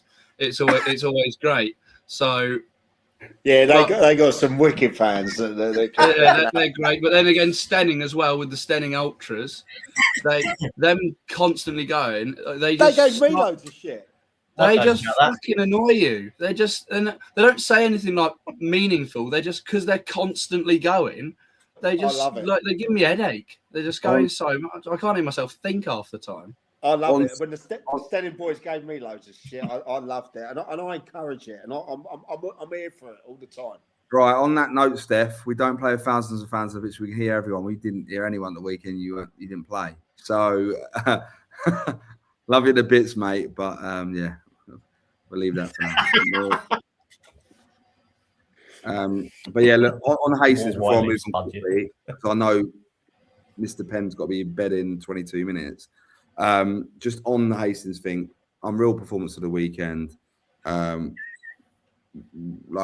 Dave got it spot on.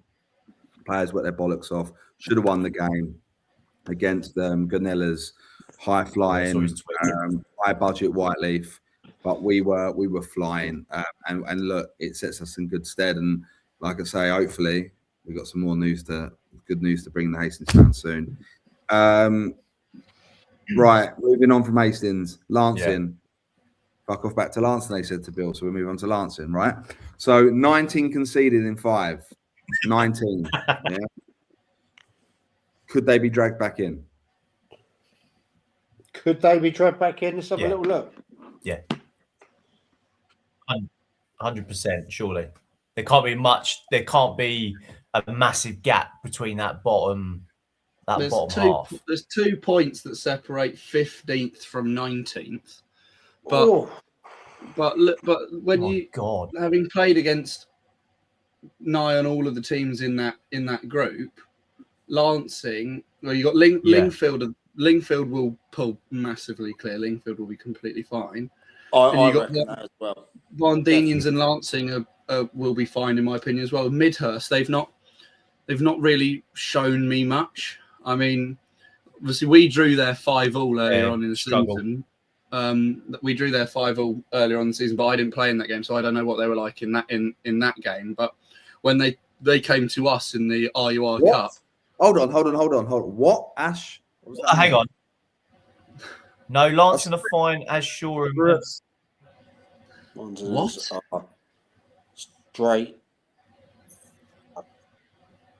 Ash, call in. If you want to call in, Lancing. call in, because this ain't working for me, son. Mid has Shoreham and to go.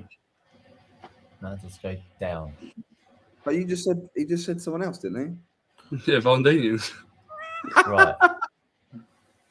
Right, go on.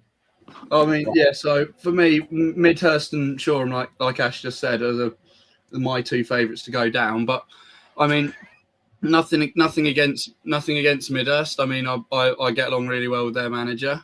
And they just made a signing as well, didn't they? Yeah. I saw that. Very notable signing. Yes. I mean, it wasn't a hard one to work out. No. Chris Holm there, great. Maybe we do another 10 minutes. Maybe the half hour. Do the after party without Lee Penn sleeping, and we call it the bedtime story.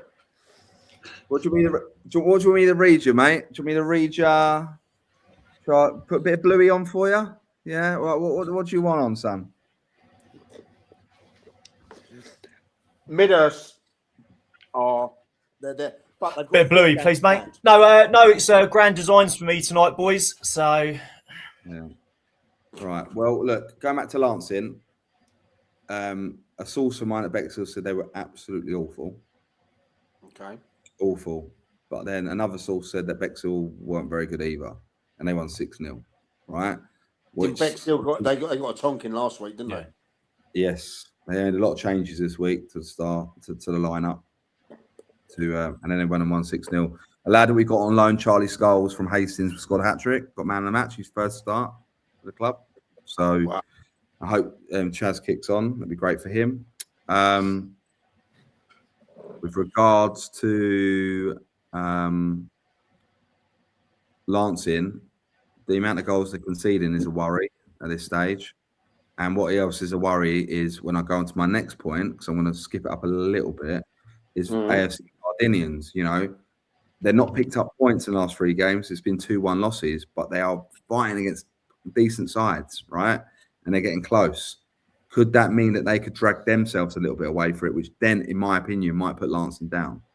To be fair, the last 3 games they played, you're right, only lost 2-1. Yeah. Is home to Stenning. Stenning are going to push Aberdeen all the way. Lost 2-1 to Peacehaven away. Peacehaven putting a proper run together. And lost 2-1 away to Guernsey. I mean, there's been a vast improvement there. And to be fair, if you go back to even November, ironically, they lost 1-0 to Lancing. Yeah. Then lost 1-0 to Hayward Heath. Drew with Newhaven, who at the time were flying. Drew with Bexhill. Beat Shoreham. And then that, I think you're right. I mean, what's changed to that club? I know they're not getting the results they probably is Hague now. What's Bromwich, man of the match, goalkeeper, man of the match. Okay, well, look, I look at it like this. They've obviously seen that they were very leaky. I saw them play against Forest Row early in the season. Obviously, Lee, you were there as well. We saw them play against Free Bridges against Forest Row. And they were open as fuck. Like, they were easy to penetrate. Yeah. Easier than... Oh, God. I understand. But, very easy. Price. Well, allegedly. I've not been there myself. But look, my thing is this. They've obviously tightened it up. I understand they're in for a battle. Do they have more men than Lancing? Like, is that going to be Lancing's problem that, it's quite a young side? And the issue they're going to have, right, is even if you go down, you can't play with kids in step 6 either. So, unless you... I don't know about that. If they're good enough, they're old enough. Mike, I'm telling you, look at Dorking now. Dorking B-side. They had a great generation of youngsters coming through. they're now like struggling, right? So it all depends. Isn't on that their first years coming through this year? Yeah, exactly. But they're being exposed. A second year, third year, they might be Dorking B. You might see back in the top end, like top 9 of that table again, yeah, or even up the top round. They've been over the years. However, I don't think, and also, Lancing aren't going to have the best players because they're going to get picked off by step 5 and step 4 clubs, right? It's the nature of the beast, yeah. Relying on just youngsters, I think, could be a problem. I know they've tried to bring in a few older players, but it always, when you ain't got money or budget to spend, or it's not attractive, or it's a relegation scrap, not everyone fancies it. So that's always going to be tough. But I do fear for like the likes of Shoreham and the likes of Lancing, that if they do go down, what are they relying on to come back up? Like, that would be the one thing I look at. So when I definitely know the Shoreham chairman as co-chairman have a plan and are already looking at plan right B for next season. Do you know what I mean? They're no mugs. Yeah, I know that, and I was told what was meant to happen, and I've actually had it. I can't say it on air, but if the chairman wants to message me, something that I thought me and Lee were told at the ground was likely. Speaking to the main man source at the situation elsewhere, that's not happening. So I don't know if they've been spun something to.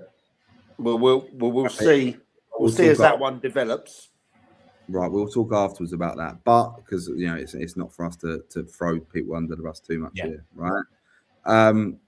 But yeah, I fear for that, because if you just feel it with kids, like when I went into Uckfield obviously had a severe relegation.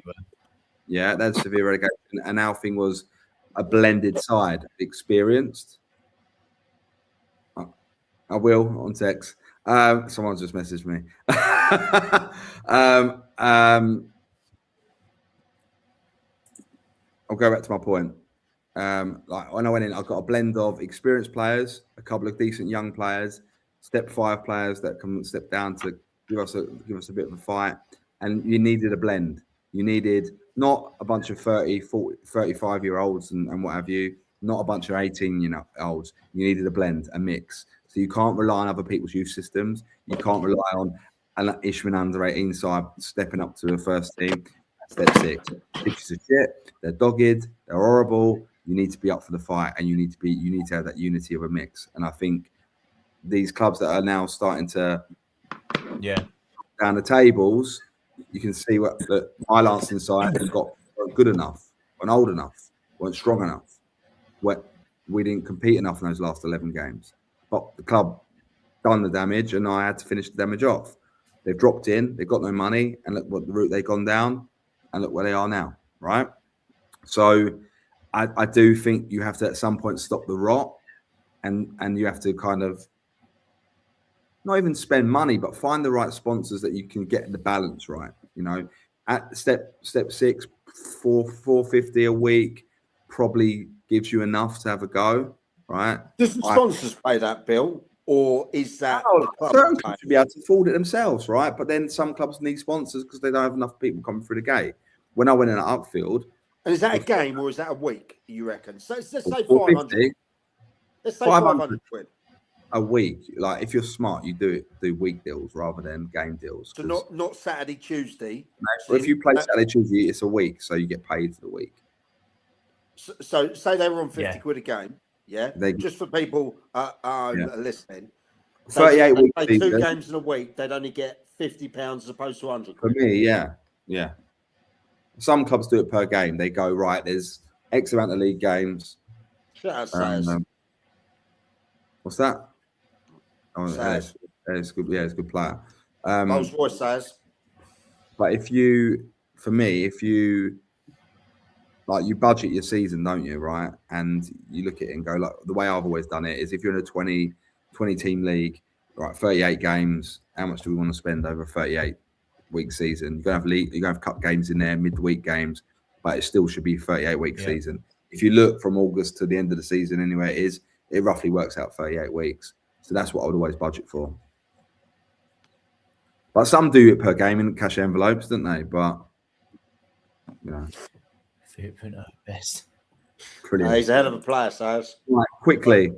Go on. You talked about the Hayward Heath schedule, didn't you? Yeah. Yes, we did. I want to bring something up on that because a lot of outcry, but no one was having a go when the league put Horsham YM up against Hayward Heath just before they were meant to play Borough. Right. First off, Bill, this isn't a league decision. Okay. Right.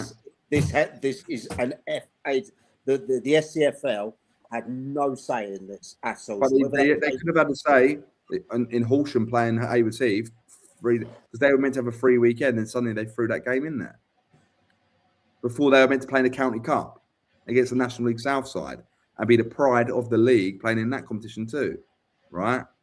I don't disagree with that opinion if it's done the way that I'm being told by both clubs. But what I'm saying is, like with Hayward Heath, amazing today, by the way. Fucking brilliant. Like I you earlier gave them their flowers on here because through and the fars onto the next round, and I really hope that club gets a Wembley. I really hope they do. Yeah, I really do. But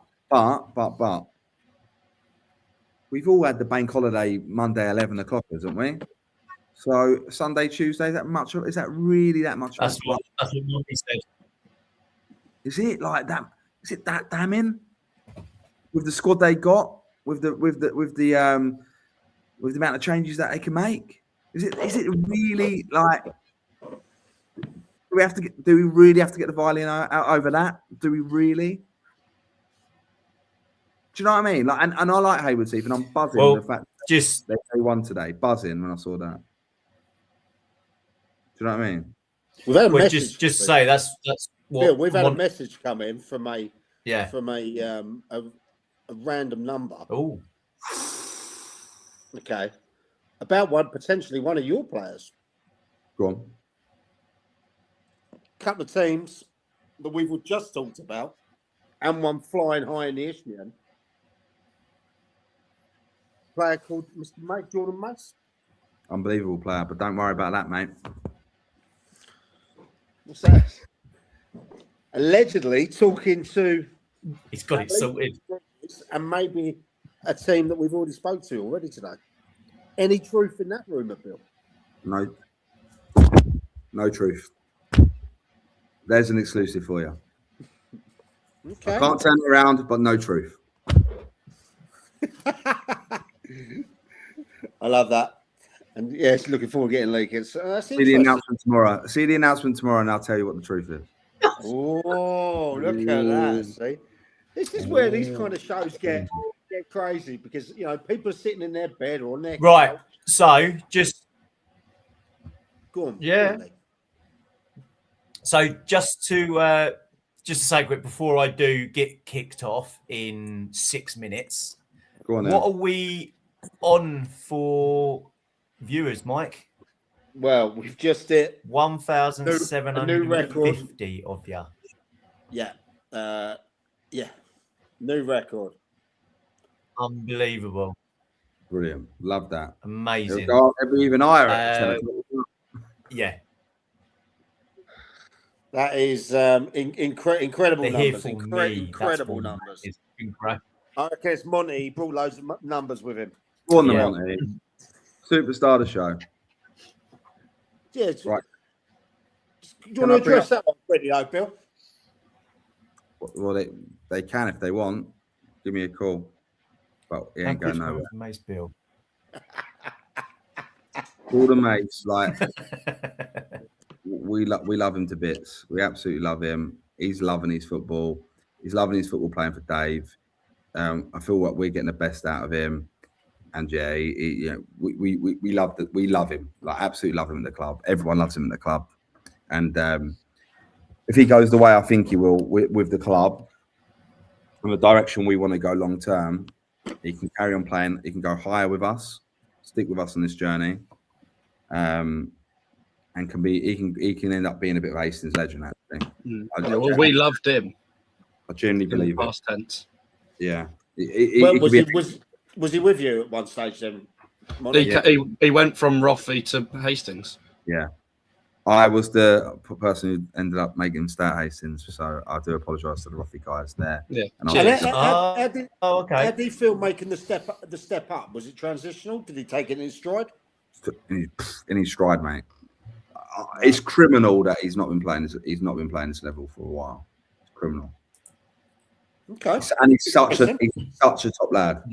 Such a top lad. And he's, like I say, I think he's grasping what it means to be a Hastings United player. Because it is a thing. Players will come and go, players will leave. But the ones that end up being bitten by the bug and Hastings players for a long time, like, there's something special about this football club, especially when it's bouncing. You know, you only have to ask the players that won the league with us, or even players that like we bump into now who spent time at the club. Like, they'll tell you how special it is. You know, look at Aggie. Look at how Aggie how well he spoke of the club when he had him on. He's now, you know, managing in the National League, right? He's a great guy. Great guy, Aggie. I'm sure Gary Elphick would say the same. I'm sure John Meaney at Worthing would say the same. It's a big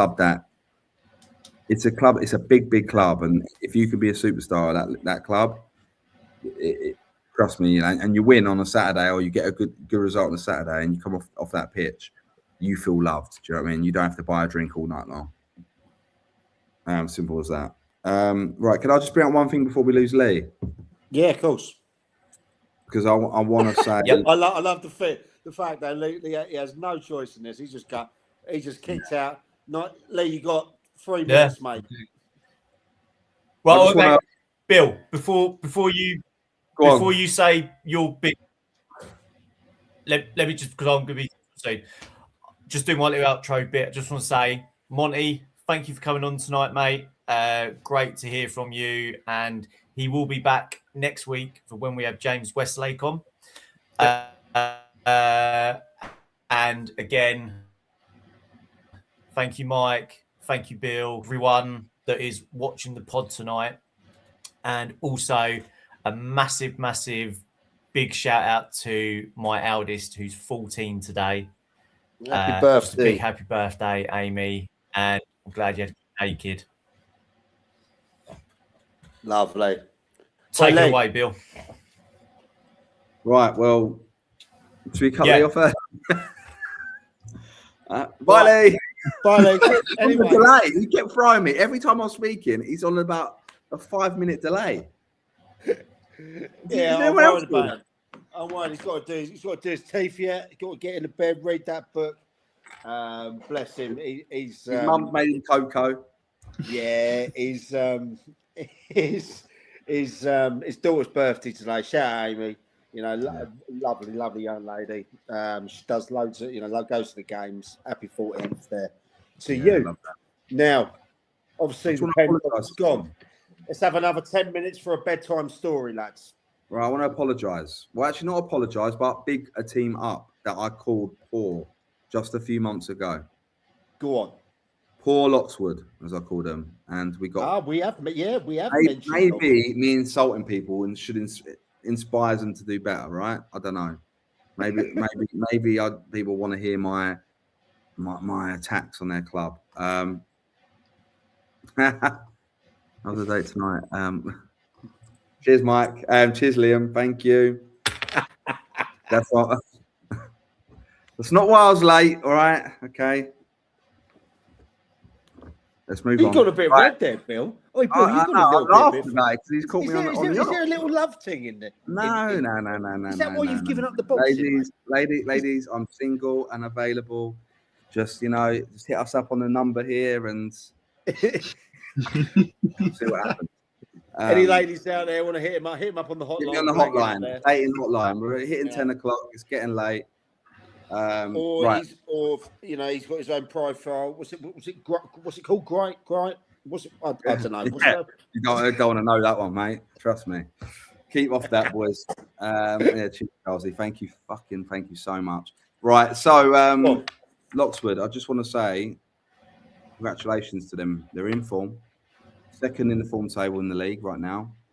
Some convincing wins. Yes, they've had a couple of easy games. Well, I'll say easier games.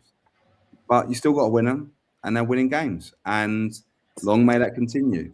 And it'd be great to get someone on from Lockswood either tonight or to get them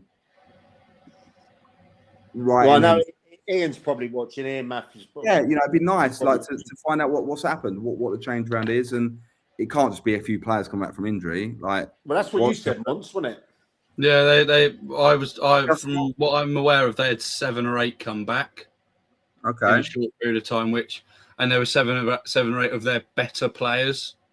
So obviously that will make a difference, but you got the morale in the groups very high at the moment. Apparently, speaking to some people, so if confidence is high, you're going to be playing better naturally. So, and they're a team that weren't looking like at the start of the season they'd be down there, but after a couple of injuries, struggling with form. But then obviously now even getting games on, it'll allow them to build momentum. Like yesterday, I didn't expect them to be on, but they were. They managed to get the game on their pitch. Whereas if you look at us, we do so much on our pitch. We try so hard, but with where our pitch is located and what it's like, you just can't really get games on. Yeah. You got any update? You want? Monty, you say about that. I know Lockswood, and just quickly go back there, but just what the thing about your pitch. And just whilst you're on there, any update on your new stadium? Still same as last heard. It was September 28 is the target still. So okay. And you don't see nothing changing, no delays or anything like that. No, we've already had the delay. We've because when I joined, I was told 2026. So that's Ian will come on next week, Bill. Fresh show. Will, yeah. Look, even if it's for 10-15 minutes, just have a chat about it. Do you know what I mean? Like, rather than full on, it'd be really nice to see. And we've been very kind of we're direct with what we say. We say what we feel or what we're thinking, right? We do. Like, let's not. And when we're wrong, we say we're wrong. And when we praise someone, we'll praise them. Yeah, and 100%. I'm not going to praise Gilesy ever again, but I'm going to praise Lockswood now, and fair play to him, like fair play, and long may that continue. Do you know what I mean? Long may that continue. Lovely. Any other points we got, lads? Was there anything that pissed you off, Bill? Because you look like you got a little grump on your face, mate. What pisses me off? I still hate people deleting comments. Hate it. Or on fan forums deleting people's posts because it don't fit a narrative. I hate it. You ever had that? Mons, you ever had that at your club? What's your club? No, we don't really get any fans. To be fair, we have the committee, my mum, and the dog walkers. Pretty much, that's what watches our games. We don't have that loyal following that teams have. I mean, when we go to away games, we're lucky to have the entire committee at the game, let alone any fans. So, does that piss Jack off, Jack Mundy? I think so, yeah, because we want to build something as a club. We're looking upwards. Obviously, currently we're just trying to hold where we are until we can get the move to the new ground. But obviously, when we move into the new ground, we want to already have a contingent that follows us. So, but obviously the tricky thing is with the catchment area we're in, you've got Crawley, Horsham, Three Bridges, Crawley Down, Broadbridge Heath, YM. And that's six teams in and Copthorne. Six good teams in a small radius there. It's so hard to drive people in, and we look at trying to do different things, trying to get the younger people coming in, but it's even a struggle. So we don't have a youth section at Rothie. Why is that? So the youngest age we've got is the under 17s. That's the youngest age we've got in terms of boys, and in the girls we go down to under 14s. You got more of a girls section than you have a no. We've got 2 girls teams. We've got under 18s and under 14s, and in the boys you've got the first team, the under 23s, the under 18s, the under 17s, the reserves, and 2 vets teams. Right. But so we have a partnership with Roffey Robbins, who I know them. They're a youth only team, and their chairman is the manager of our under-17s team. So that's our partnership. But even getting Roffey Robbins youth players to come to our games is proving quite challenging. So, wow. I mean, it's something we're looking to work on, looking to improve. As our highest attended home fixture this season was Haywards Heath at home in the league, which was played at Haywards Heath. So right, yeah, that's our highest attended home game was away. Wow. So how many did you get, Bill, down at the Pilot? Well, people watching. Yeah. It was 800 there yesterday, but Like, what are they paying? How much are they paying to get in roughly for an adult? £14. Bit pricey, isn't it, Bill? No, not for the football. Not Altsball. When you're playing Dave Altsball, like Altsball. Altsball. No, but like on a serious note, like when you get in crowds of like 1,500, but then football is an expensive business. Like, it's an expensive business. You want like people go, oh, you made X amount of thousands of pounds behind the bar. Great, brilliant. But then you've got to pay for the beer, pay your staff, pay the VAT. Same with the burgers, the same with any merch. Like, pay even ticket sales. You've got 20% of that goes to the VAT man. Like, it all adds up, right? Especially when you've got like a 1.3 trillion budget, as Ash would have said. Do you charge for kids? No, under 16 is free, mate. Never, ever. I love that. All the academy kids get a free pass. All their parents get a free pass. Right. So if you're in the academy, I know, like there's some clubs down the road that charge. They've got, they're big. So, but like every academy kid, if you're paying all that money to play football for your youth team, right? It's not really it's not an academy, is it? It's a youth team, right? Let's be honest. If you're paying that money per year, the bare minimum should be that you and your parent get them for free. Do you know what I mean? Absolute bare minimum, and all the staff, all the staff that work in the academy as well. So when you break it up, really, if you've got say 1,000 people coming in, you probably got 450 paying, right? Plus season ticket holders and stuff. So yeah, that's how it works. Mike, how many have we got in the chat? How many got here now watching? Right, as we'll bring it to a close, there is 1,878 people in here. What we'll do, let's do this. No, we're not going to go much longer. Let's have a couple of minutes where people can throw like quick fire questions or ask us our opinion on stuff quickly. They've got 2-3 minutes and then we're all going to bed with Lee Penn. Not in the same bed with Lee Penn, but we're going to bed like Lee Penn. Well, yeah, considering I've seen your profile picture, mate, I'm not surprised. Do you know what I mean, on the ground? But anyone, I have got one here. I've got one coming over here. This is actually aimed at you, Monty. Okay. How did you feel, Monty, when you were out of the team this season, when you were out of favour and the experienced goalkeeper come in? Dave C79. Frustrated. Obviously, being quite new to senior football, this only be my second season, I'm I think the 7th highest appearance holder in the club history at Roffey.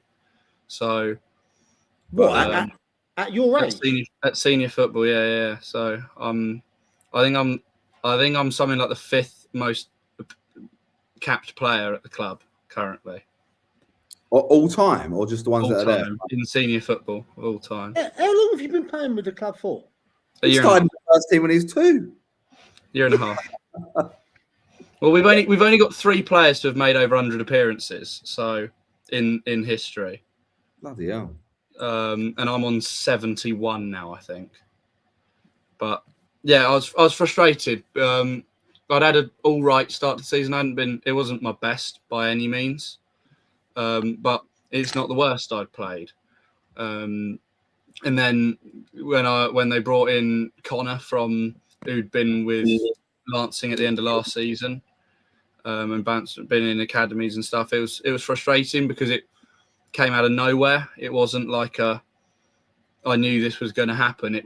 We played, I want to say, Pagham on the Tuesday night and lost in the 93rd minute. On the Thursday, Connor was there in training, and he played on the Saturday. So I do know, Monty, and I hope you don't mind me saying this. I'm not sure that you know that I know. I know that you had approaches from teams for quite a bit of money. And when I say quite a bit, I'd say, no disrespect, it was probably 4 or 5 times what you're on. Oh, it was more than that. Yeah. More than that. Can I just quickly address this one for Dan Kirby? Dan, it's a good guess, but it's wrong. It is not Selby. And a non-league put one up for both of you lot, lads. Make this one the last one then. Right, go on then. And the best player, Div 1, Prem and Ishmael. Right, go on. You go first, Monty.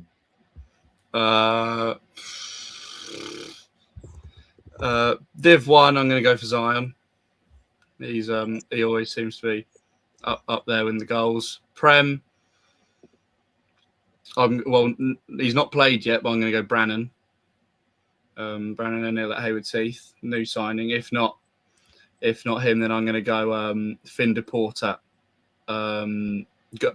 Guernsey, and then in this Isthmian South East, I don't know a load of players in that league, but I'm going to go with Zach Young at Broadbridge Heath. He's the best I've seen personally at that level. And Bill, and we've got one more question after this. This has come through from a club. So, best player in, I would say, in that league, I would say Zion as well. Best striker I've come across in that league by far. He just scores goals, doesn't he? In the Prem, well, it's going to be a Hayward Heath player, isn't it? So, that's a real hard one, Hayward Heath, you know. I like Barnes. Yeah, so do I. I like Chalet. But then again, I like Fisher. I like Fisher at YM. Actually, no. I'm going to go Noel Fisher. Noel Fisher, 100%. Like, he's added, and it's probably about maturity and age and a little bit of fucking know-how. He's added end product to what he's about. I watched him play a few times for Lancing when I was being talked about coming in, right? And I just didn't think he had the end product, but he's delivering for Charlesy 100%. And best player in the Ishman Southeast. It'd be biased of me to say my young boy centre half at Eastbourne Town, Jimmy Holman, so I'm not going to say him, or Harry Howes, who's now who kept a clean sheet the weekend for Hastings. I'm going to say the best player. Probably Ryan Gondo. Good player, mate. Very good player. And we're going to take one more question. This has actually come from Godham in Town FC. Oh, Mo, the main man. Currently top of Div 1. Financially, what is the benefit of striving to go from steps? There's no longevity. Is short-termism the new realism? I love this club, right? I've got a lot of time for this club. A lot of time. So look, what is the financial benefit of stepping up? One, it gets you in the FA Cup. Yeah, so number one, it gets you in the FA Cup. Big draw. Run the FA Cup, you can make a bit of money. Two, if you go up and you have an aspiration to be an Ishman League side, it gets you closer to that, yeah, which then puts you in the FA Trophy, gives you more opportunity for money, bigger crowds, bigger gates, more interest in your football club, the higher up the pyramid you play. So hopefully you can, if you've got the infrastructure around it, to be able to do merchandise, to be able to be, spend a bit more time with the community, you've got a better level of football to present. So ultimately, it's like going to watch 90 minutes on a football pitch, as I always say, is the theatre. Yeah. So if you're playing at a better level of football, the theatre show that you're putting on should ultimately, on average, as you go through a season, should be better than a Step 6 game, right? It should be. So I think financially, it's all about what your aspirations of the club are. If you're a Step 6 club that wants to go up the leagues and wants to have a go and challenge, great.